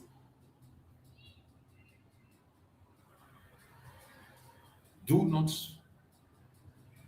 allow yourself to be destroyed emotionally because of propaganda, because of rumor, because of manipulation. There are so many platforms today manipulating, both in different platforms. Some claim to be under Nnamdi Kanu, some claim under Simon Ekpa. Even though we are pursuing the same project, the same purpose, there are many of them that are very manipulative. What they push is rumors, propaganda, unverified information. That is why I tell people on my platform, in anything you hear, even from me, focus your attention on facts. There are always facts. And the facts are not far-fetched. Even if you're living abroad, you have families in Nigeria that you can call and know the fact on the ground. You know the fact of what is happening on the ground. Don't ever forget that fact, because it is based on those facts that you can fight for this struggle effectively. It is based on those facts you will know how to support the struggle and how not to support. You will know your fate, where you are going and where you are not going, not by what somebody tells you, not by propaganda, not by manipulation. I don't need to manipulate anybody. I don't need to tell you anything to make you happy. I don't need to tell you anything to make you follow me. Neither do I don't need to tell you anything apart from the reality on the ground, just to make you follow me. No. That is deceit. We must learn not to destroy ourselves We must learn not to destroy ourselves because of propaganda, because of rumors or manipulation. Many brothers and sisters have been manipulated today. Many brothers and sisters have believed propaganda and rumors, and they are hating some people for that. They are joining the confusion and causing confusion unknowingly. That is why you must verify every information that you hear. Common sense will always show you the way. Don't just reach conclusion because you hear from me or because somebody said or because you have, no. In every information you hear, apply your common sense. The Bible said, for some of us who are Christians, the Bible said, test every spirit. Every single spirit before you believe, test it. And we have the capacity to test. That is why we have common sense that Chukwu Gabi and put in us. The only time we pretend not to be able to test is when we are lying to ourselves.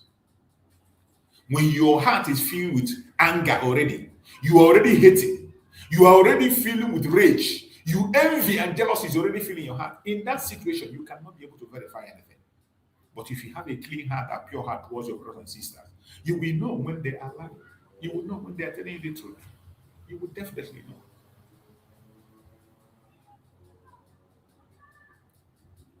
My brothers and sisters, no movement survives without discipline. No movement survives without discipline. No movement survives without maturity. We must show maturity at all times. No movement survives without strategic thinking. We must, as an individual, always apply strategic thinking, not sheepish followership. Strategic thinking at all times. Test every movement, test every spirit, test every word. Be strategic in your thinking. Today, there are many emotional reactions online. Most of the things you see online today are mainly emotional reaction. When you see people react, even from their comments and the way they talk, you know that these people are just reacting out of emotion. How long are we going to continue on that path? For how long? And how can you make a headway when you are reacting only based on emotion?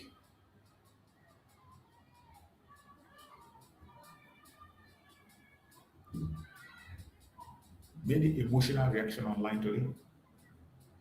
Many accusations, false accusations, many conflicts, many people speaking out of anger. And they are even very easy to identify when you see them in their platform. They are always angry at one person or the other. Or their program is either they use the name of their brother or their sister as a title, discussing one person or the other.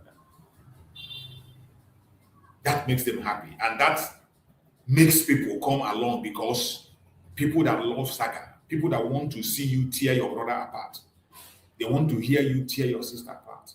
They will come and listen to you. And then they will go and tell your brother, look at what she said, look at what he said. And the banter will continue in that. Many people speaking out of anger. But I want to remind every Biafran today, the real goal must never be forgotten. Our real goal, which is self-determination, the freedom of the indigenous people of Biafra, must not be forgotten. The mission must always remain bigger than the personal disagreement. We can always disagree.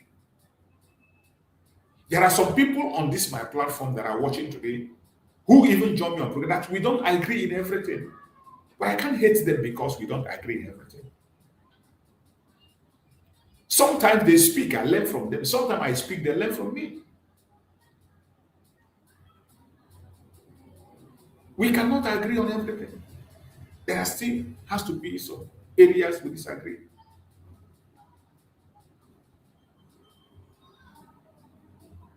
The real goal must never be forgotten. The mission must always remain bigger than the personal disagreement. The dream of freedom must remain bigger than individual opinion. Because if care is not taken, enemies of the movement can take advantage of internal confusion. That is what they are doing now. The enemies of the struggle are already taking the advantage of internal confusion. That is why they are entering, recruiting more people, joining themselves.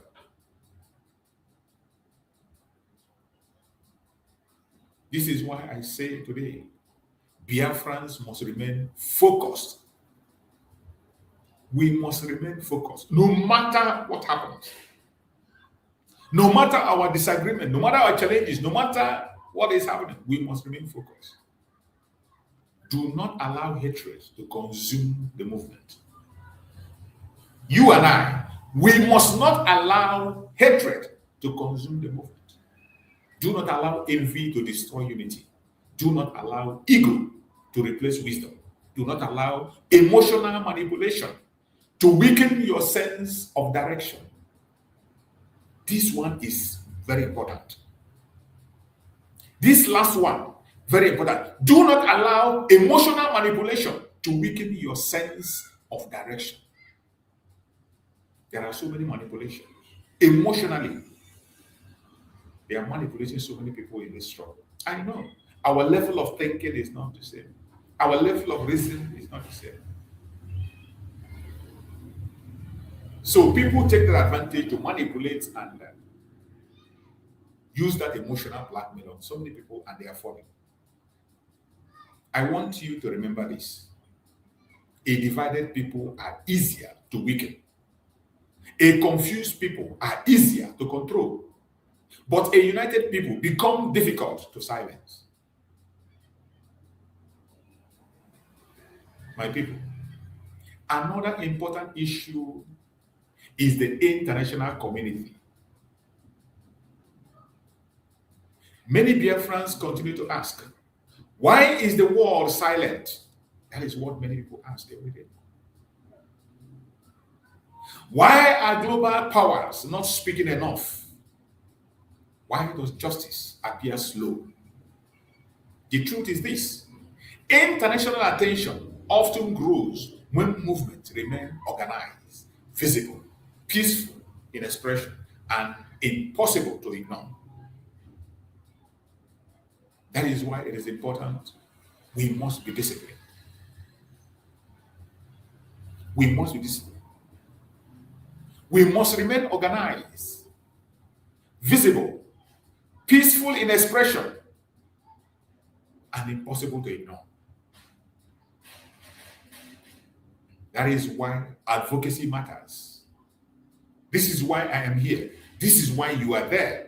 That is why you must share the video. Once you come across a video like this one that resonates with you, not just my platform, any Biafran program that you listen and it resonates with you, share it and let it go viral. I'm not advising you to share Shaga. Not a program where they are attacking each other, where they are castigating brothers and sisters. A program that brings out wisdom, that teaches Biafrans the right step and the right way to go. Share it and let it go viral. Don't keep it to yourself.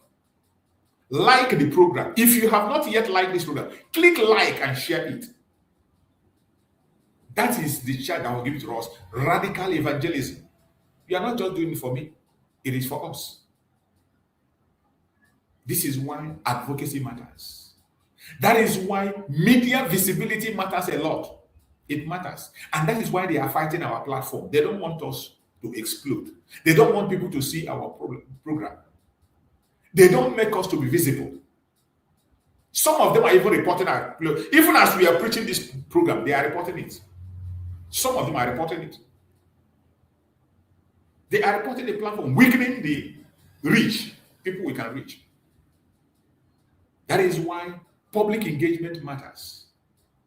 That is why unity matters, so that we can be able to continue to make our voice heard.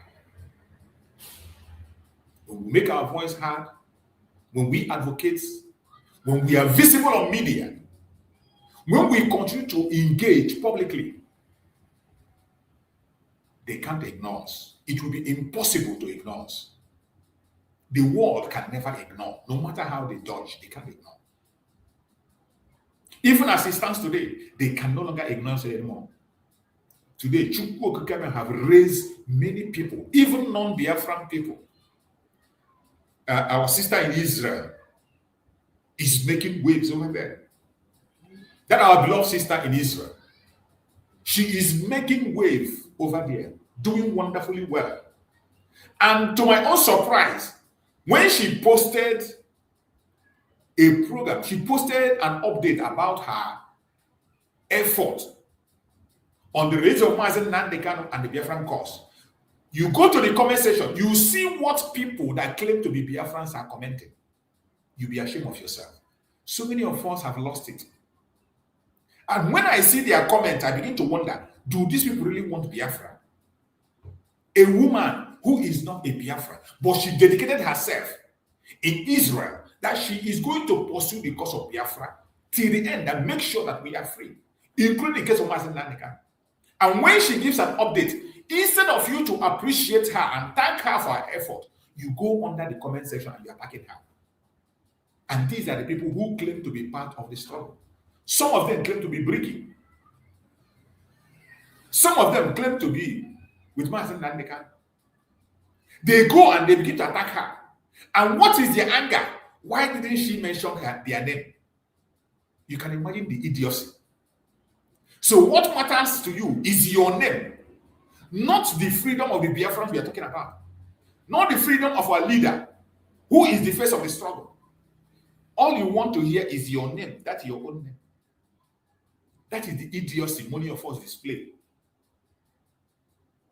The same thing is what they do to my platform. Some of them, when they come here, they just want me to mention their name. They want me to talk about them.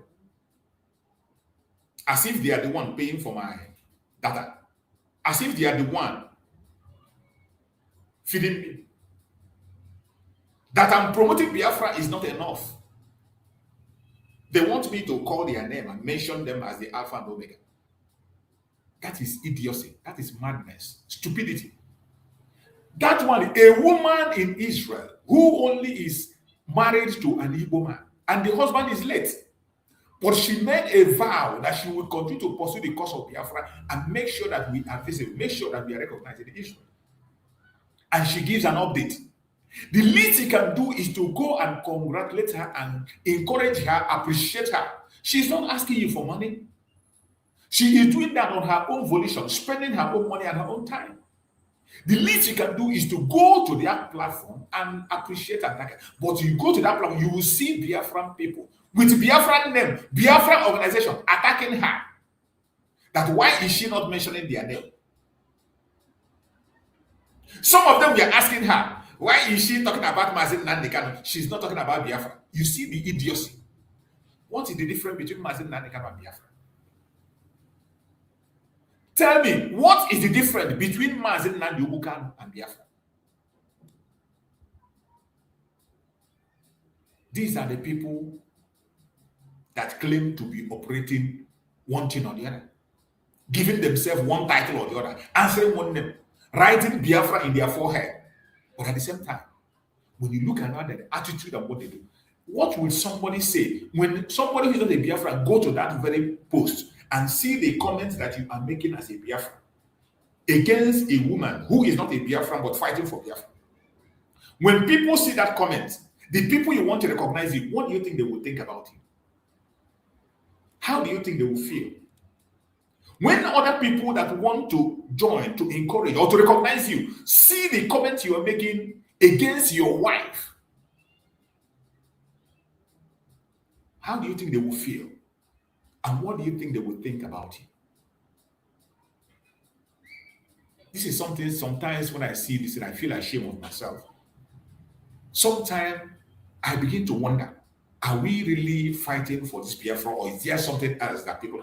I begin to wonder, where has people kept their senses? Is it that this ego, this pride is only what you want? You just want to make yourself known. I begin to ask myself, where have people kept their conscience?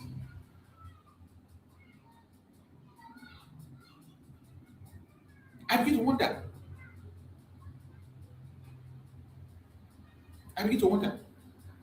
My brother Gerard, Mazi Christian is okay. The only thing is I lost his number.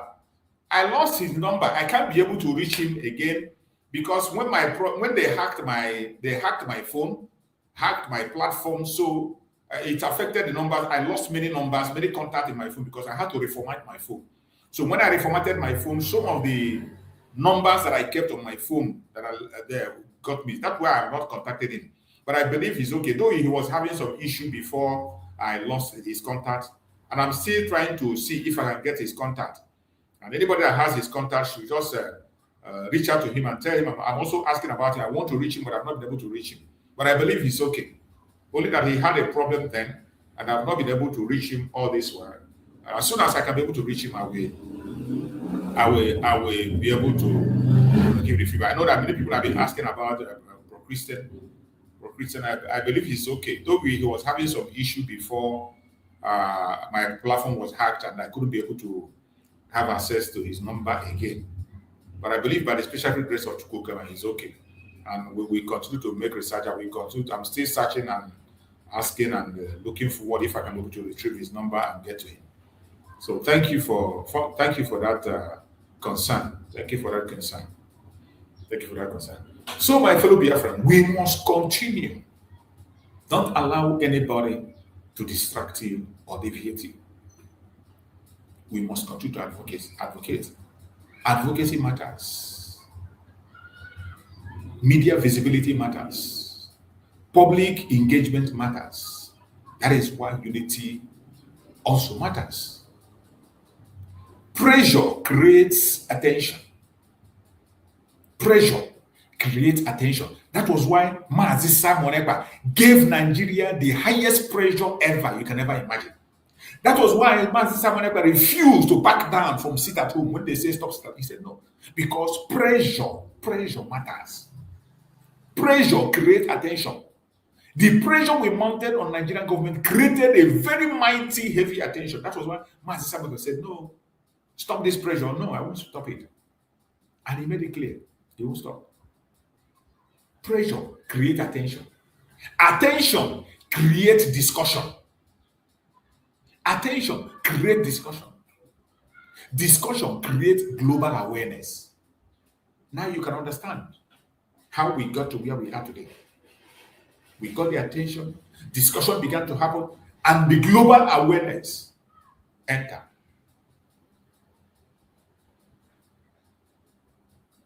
So you can now understand it better. And awareness can influence international conversation. This global awareness that we have created is now creating international conversation, is influencing international conversation. That is why you see, with the Christian genocide in Nigeria, you cannot discuss it without mentioning the issue of Biafra. That is why I thank Chukwukema for our brother Anon. I thank Chukwukema for him. There is no way you can effectively discuss Christian genocide in Nigeria without Biafran issue coming in. It is not possible. No matter how they dodge it, finally, it is in the picture. It is in the picture. And we must continue to stand strong. We must continue to stand strong. This is why Biafra in the diaspora must continue speaking. Any place you are, more especially those of us in diaspora, continue to talk, continue to speak. Continue organizing legal and peacefully. Continue to organize. Continue organizing legally and peacefully. Any place you are on this planet Earth, continue to organize yourself as a group. Whatever title, whatever name you gave yourself, whatever group, continue to genuinely, legally organizing yourself and peacefully continue engaging institutions. This engagement is, you can engage institution as a body, you can engage as a person. Continue to engage. If you can go alone, go. If you can go as a group or as an institution, continue to engage. That is how you are notified. That is how you are noticed. And this recognition we are talking about, that is how it's going to come. It's not going to come in a day. It's not going to come in. It is going to take time. Master Simon Ekpa made it clear that it will take time. It will take time. The recognition is going to take time. That is why we must have to continue engagement. Continue organizing legally, peacefully. Continue to engage institutions. We must continue using media platform responsibly. It is not just using media. Use media platform responsibly. That's social media platform you have. Use it responsibly. It is not just using it, but responsibly. Many of us are making irresponsible use of media platform. So many. And the most painful is when people are using the platform created by our supreme leader, Nnamdi Kanu, irresponsibly. When they use the platform that was created by Nnamdi Kanu irresponsibly, they use the platform created by Simon Ekpa irresponsibly. It is painful. It is painful. We must use media platforms responsibly because silence helps nobody. Silence helps nobody.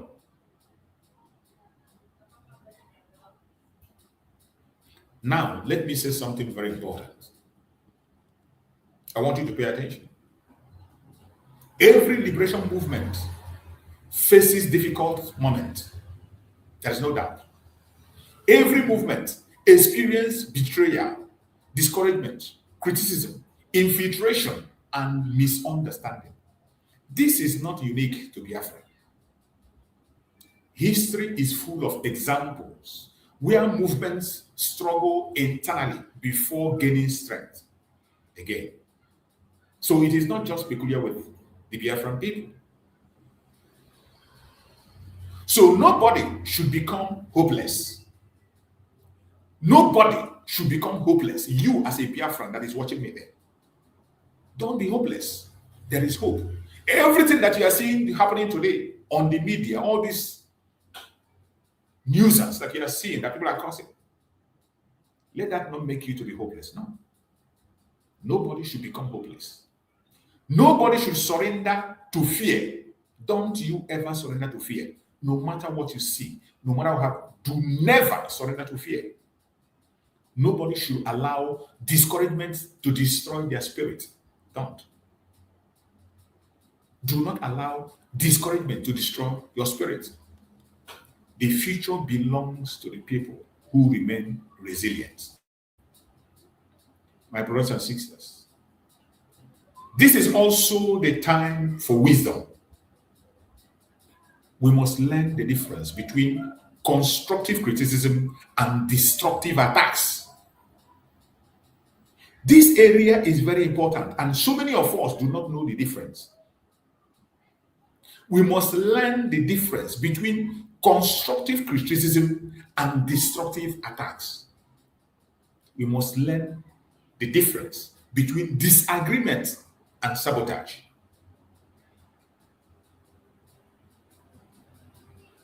That is normal. But when bitterness replaces purpose, the movement suffers.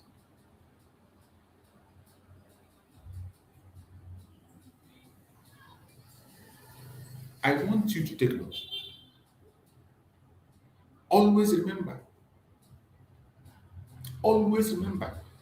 my brothers and sisters, fellow Biafrans, wherever you are, we must learn the difference between constructive criticism and destructive attack. We must learn the difference between disagreement and sabotage.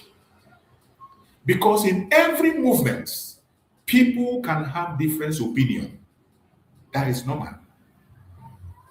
People can always have different opinion. It is normal. But when bitterness replaces purpose, the movement suffers. Always remember this. Today, I call on Biafran everywhere. Return to the spirit of unity. Return to the spirit of discipline. Return to the spirit of strategic thinking. Remember those who sacrificed during difficult times. As we are moving into 30th May, the Remembrance Day. This is the month of remembrance. While we are marching into that remembrance,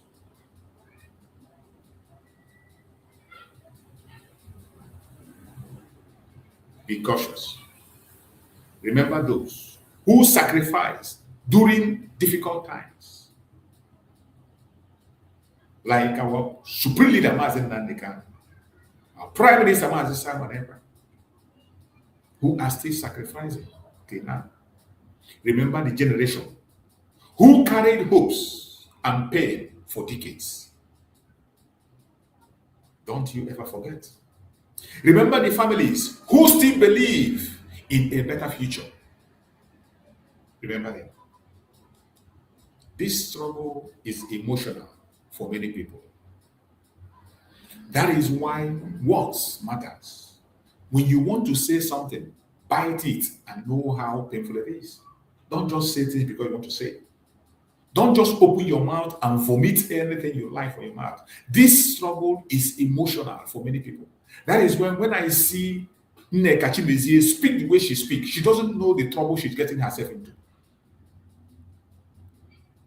A woman that just came up within not even up to a year, and she's everywhere, dragging everybody, tearing everything down. I don't know why she cannot advise herself, or nobody advised her, that this struggle is emotional for many of us. That is why words matter. Every single thing she's saying matters. Action matters. Conduct matters. We cannot claim to seek liberation while destroying ourselves from within. My people, the voice of Biafra is already too loud to be ignored completely. Never. The conversations are growing. The debates are increasing. The awareness is spreading. And that is why consistency is important at this moment. Not violence, not hatred, not chaos, but consistency, organization, discipline, communication, and unity. This morning, I encourage every Biafran listening to me, wherever you are listening from, do not lose hope. Do not become discouraged. Do not become consumed by online confusion. Stay focused on the bigger picture. Continue to advocate for justice. Continue to demand fairness. Continue to speak about self-determination peacefully and responsibly. Continue to believe that every people deserve dignity and a voice concerning their future. And above all, remember, no struggle survives without sacrifice. No movement succeeds without endurance. No people become free if they surrender mentally before the journey is complete. So today, I say to every Biafran around the world, stand strong, stay united, stay focused, protect the movement from division, protect the struggle from hatred, protect the vision from sabotage. Let wisdom guide emotion. Let unity overcome jealousy. Let purpose overcome division. The world is watching. History is recording. Future generation will remember who stood firm during difficult moments. I appreciate every single one of you that have joined us on this program. I thank you for listening to this program, and we will continue to spread this gospel of Biafra. Always saying it the way it is. Always saying it the way it is, without any compromise. There is a very important post that was made by Aloy Mako that I want to read.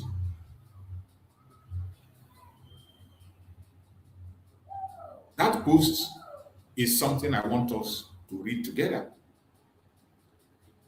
It's an article that was written by Charles Obinna Chukwu. So, Chukwunaro, PhD. So let us go to that place and see if we can be able to get that program and read. Because we are not only focusing on ourselves, we also focus on information that are coming everywhere for people, as I said, are free to express their own opinion. The article we're about to read was written by this man, the person you are seeing here. This is the person that wrote the article, Charles Obinna Chukwunaro, PhD, President, Eastern Nigerian Development Association, ENDA. So let us read what he wrote and let's digest it together. Our duty here is to touch every aspect. As I said before, remember I said we must not agree on everything. But anything that we can use out of all the nonsense that have been said, we can make a sense out of it. So I read, the structural coherence of Nigerian state has long been sustained by a fragile consensus that is increasingly compromised by existential internal contradiction. A definitive manifestation of this system vulnerability emerged through the public declaration of Afenifere chieftain Akin Fakuda, who explicitly threatened Ndi Igbo with ethnic cleansing should an Igbo win the 2027 presidential election. Did you see? They have started threatening already. They have started threatening already. You see why we don't want to be part of this. And anytime this politician, this one Nigerian is headed by P2B, whenever they go and bring this problem, they will bring it upon us. Every one of us will be suffering it. Now, they have already, the Yoruba people have already started threatening. Even when they have not gone to 2027, they're already threatening by 2027.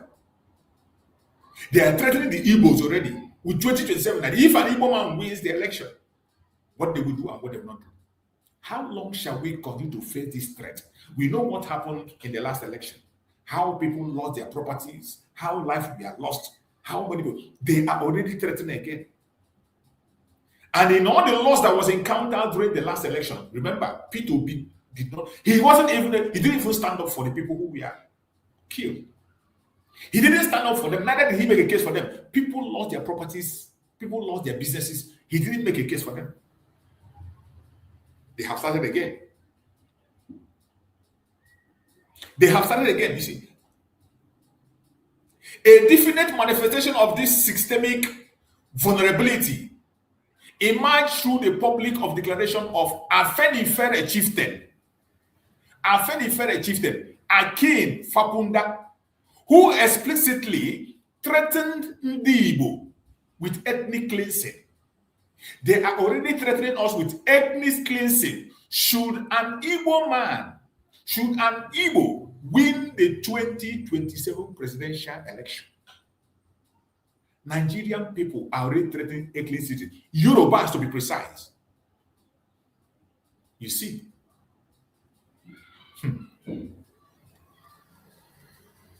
When we speak, they will take us as if we don't know what we are saying. What is going on? Sorry, I just lost. I don't know what is happening. What's happening? Why? I just lost that. Hold on. We are going to go back to it. We're going to go back to it. We will not allow them to distract us. Yes, that is the message. So no matter how they do, we are going to continue to read it out so that you will know. And the world will know. They are already threatening us of ethnic cleansing. And all this threat is coming because they committed genocide against us during the Civil War and nobody was held accountable. They killed members of IPOB. Nobody was held accountable. And up to today, Nigerian government and their people still continue to threaten. That is why they are already threatening genocide, even when the election has not come. So I go to read. This rhetoric cannot be dismissed as marginal political commentary. It represents a functional articulation of deep-seated structural hostility within the ruling establishment, and its timing operates as a calculated psychological assault on Ndigo. It was intentionally delivered just days before the solemn global commemoration of the 1966 anti-Igbo pogrom and the subsequent genocidal civil war. You see, in this time, in this month, when we are preparing for the remembrance of our heroes, they are still threatening us of another genocide. It's a calculated attempt to tell us that these people are unrepentant. They will never change. There is nothing you can do for Nigeria to change from their position of exterminating the Igbo race from Nigeria. And that is why we are left with no choice than to move out of this entity. That is the only choice that we have. That is why when I see people like P2B and their likes that are thinking of one Nigeria, bringing shame, bringing death upon our people, only Chukwu Okike Abiyama will judge them. By invoking framework of mass annihilation, precisely when millions of Igbo, over 3 million lives lost to state-sponsored violence. The threat actively weaponizes historical trauma to enforce political subjugation. On your own, read this thing, you understand. This threat they are making, at this time that we are remembering our heroes, we are remembering more than 5 million people and children who were massacred. In the midst of that remembrance, they are remembering us of their annihilation, that they are going to annihilate us again. They are remembering us that they're going to commit another genocide, touching that wound to see what we can do. You see, this is why we need to wake up. This is why we must not stop.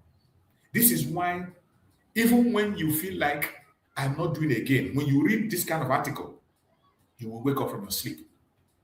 When you are busy attacking your brother and your sister, and you read this kind of article, you will know that we have a task ahead of us. The most critical diagnostic indicator of Nigerian state failure is the absolute complicity silence emanating from Asok Villa. President Bola Ahmed Tinubu refusal to arrest, investigate, or publicly denounce this over threat of ethnic cleansing signal executive validation under international jurisprudence. When a sovereign state fails to penalize direct incitement to eliminate a protected group, its transition from a passive observer to an active accomplice. This calculated silence convert democratic participation into an existential hazard for Ndi Igbo, proving that the contemporary state architecture remains indifferent to the targeted destruction of its Igbo citizens. You see, all this grammar in nutshell is telling that Nigerian government at every point in time continue to prove that they are ready to exterminate us. They don't want us to be part of them. That is why somebody will threaten the Igbo people of genocide in a month that they are remembering the genocide that was committed against them. And the government of the day turn a blind eye to it. There is no arrest, there is no reprimand, there is no warning, nothing whatsoever. It only shows you, a Biafran, more especially an Igbo man, that you have no business in Nigeria. And when you read this kind of article, I wonder why you should still be focusing on your own brother. Is the real problem is what you are seeing here. And the people that are creating it, bringing it close to us, is still our people. IPOB and co. You see. And these threats, most of the time, they are carried out and nothing is being done. The same way in the last election, you see how many people we lost in the last election. Businesses were destroyed, property destroyed, no compensation. Even the IPOB himself did not make a case for them. It is coming back again. This dynamic entirely validates the persistent alarm raised by Mazi Nnamdi Kanu regarding the systemic vulnerability and targeted endangerment of Ndi Igbo within Nigeria. The perceived threats he foretold are now openly declared by political elites. This systemic vindication implies the legal and moral necessity for his immediate and unconditional release. You see, it is because of these things that Mazi Nnamdi Kanu revealed that he was detained. This is why they don't want Mazi Nnamdi Kanu out. Now you can see why Mazi Nnamdi Kanu was sentenced without a proper law, with non-existing law. It is now becoming very clear. And this person wrote, the ongoing crisis reinforces the core position of the Eastern Nigeria Development Association, ENDA. The structural architecture of Nigeria has been fundamentally broken since the catastrophic pogrom of 1966, failing to provide basic security, equity, and judicial neutrality to Eastern Nigeria and Ndi Igbo in particular, under Article 3 of the 1948 United Nations Genocidal Convention. Direct and public incitement to commit genocide is a distinct international crime. Did you hear that? An international crime. But yet, who is going to do anything? Even the world will see this article. Somebody, a member of Aferi, threatening us of genocide in a month when we are remembering our heroes. And that is a crime against international law. Threaten an entire ethnicity of genocide. It's a crime, an international crime. But they pretend they didn't see it. Furthermore, Article 1 of both the International Covenant on Civil and Political Rights, ICCPR, and the International Covenant on Economic, Social, and Cultural Rights, ICESCR, publicity protects the rights of all people to self-determination. This is supported by Article 20 of the African Charter on Human and People's Rights, which Nigeria has fully ratified, guaranteeing oppressed people the right to free themselves from oppression. When peaceful democratic alignment is met with threat of physical liquidation, the forced amalgamation of Nigeria ceases to be a viable political option. and becomes an active security threat. You see why we are shouting every day that Nigeria must be de-amalgamated. Nigeria must be de-amalgamated because Nigeria is a threat to the indigenous people, more especially the Biafrans. We are an endangered species in our home. As we speak, they are conducting operation in Biafra land. As we speak, they are conducting operation in Biafra. We saw a video that was made by Asabuja. Asabuja, that our Igbo brother in River State, that is a militant, he made a video that Nigerian government have deployed military officers, have deployed policemen, military men to arrest, detain, and take the innocent of Biafran people because of their coming election. Those that do not support their elections. It is ongoing as we speak. I read further. ENDA makes an argument, formal appeal to the United Nations Security Council and African Union to intervene immediately to protect the lives of Ndibo in Nigeria. The international community must move beyond diplomatic difference and recognize Nnamdi Kanu call for a peaceful referendum as the only rational, non-violent mechanism to avert a humanitarian catastrophe and secure the self-determination and preservation of the people of Eastern Nigeria through Biafra. Written by Charles Obinna Chukwunaro, PhD, President, Eastern Nigeria Development Association, ENDA. He said, it is important. This is a very nice piece. And I appreciate what he has written. That is why I said that in this struggle, it is division of labor. If you can write, use your own platform to write. If you can speak, use your own platform to speak. Once we see it, we are going to publish it and we are going to make people who see it. Some of them are not into the agitation. We can understand because of their connection with Nigeria here and there. It is not everybody that will be on the front line, the way Nnamdi Kanu, Simon Ekpa, and some of us are. No.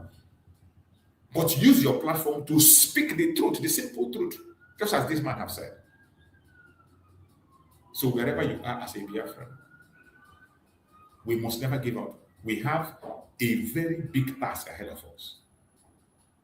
We have a very, very big task ahead of us. Don't you ever ignore that. The battle is heavy and it is going to get heavier by day. So my fellow Biafrans, as you are watching this video, if you have not shared, please kindly like and share this video. Very important. I thank you for being part of this program. We are going to stop it here, and by the special grace of Chukwuka, I will still come back again in the evening. I will come back again for more programs. So if you have not yet shared this program, please like and share. Like and share so that others can get these informations. They are very important. I appreciate every one of you that was patient enough to join us from beginning to the end. I know that people come in and they go. Some are kicked out. Some cannot be able to hold. I understand because of data and busy work. It is not easy for somebody to be on a program just 2 hours and that is not easy. So, for those who were able to stand up to this minute, I appreciate you and I say, may Chukwuka continue to strengthen all of you. May Chukwuka continue to be with you. More especially people that are watching from Biafra land, no weapon formed or fashioned against you shall prosper. And any tongue that should rise against you in judgment will be condemned. I pray that Chukwuka will guide and protect our supreme leader, Nnamdi Kanu, and our prime minister, Simon Ekpa, and any tongue that will rise against them must be definitely condemned. Shall be definitely be condemned. May Chukwuka guide and protect them. I thank you so much for being part of this program. And I will see you again by the special grace of Chukwuka Biama. later on we'll come back. Thank you so much and stay blessed. Bye, everybody. Bye.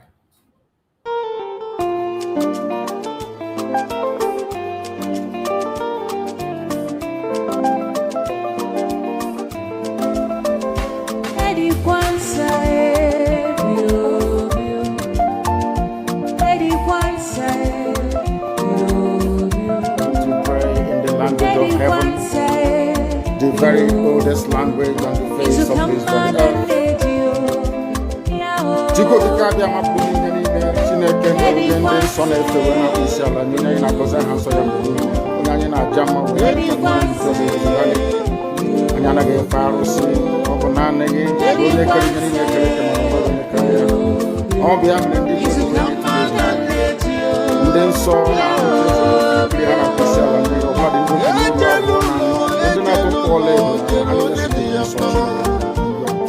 n'ụtụtụ a ehihie aba n'ụwa niile wee na-arịọ gị mma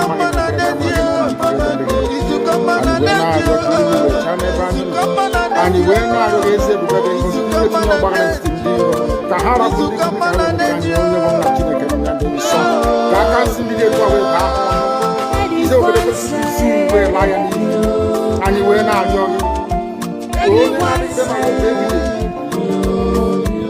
biko nụ ka iwe mee ka Biafra wee dị ọsọ ọsọ na nkede na ụmụ gata gwa n'ahụ anyị wee na-arịọ gị iwe na-adịzi nkede na nwanne na nwanne ibi ịhụnanya nke pụrụ iche iwe etinye ụmụ ya ezi mmụọ nke eziokwu anyị aka ajọ ihe na ndụ anyị gọga m dịpụtasị na bulia hansole say. But you know what? They would like you to believe that Simon Ekpa is the cause of it. No. I am the solution, and the only way they can get to you is by kicking me out, which is not possible. I have come. Look with you. After I am done with Nigeria, Biafra will be free and enjoy freedom. Biafra will know the importance of freedom and what happens in 5 years to come. Thank you.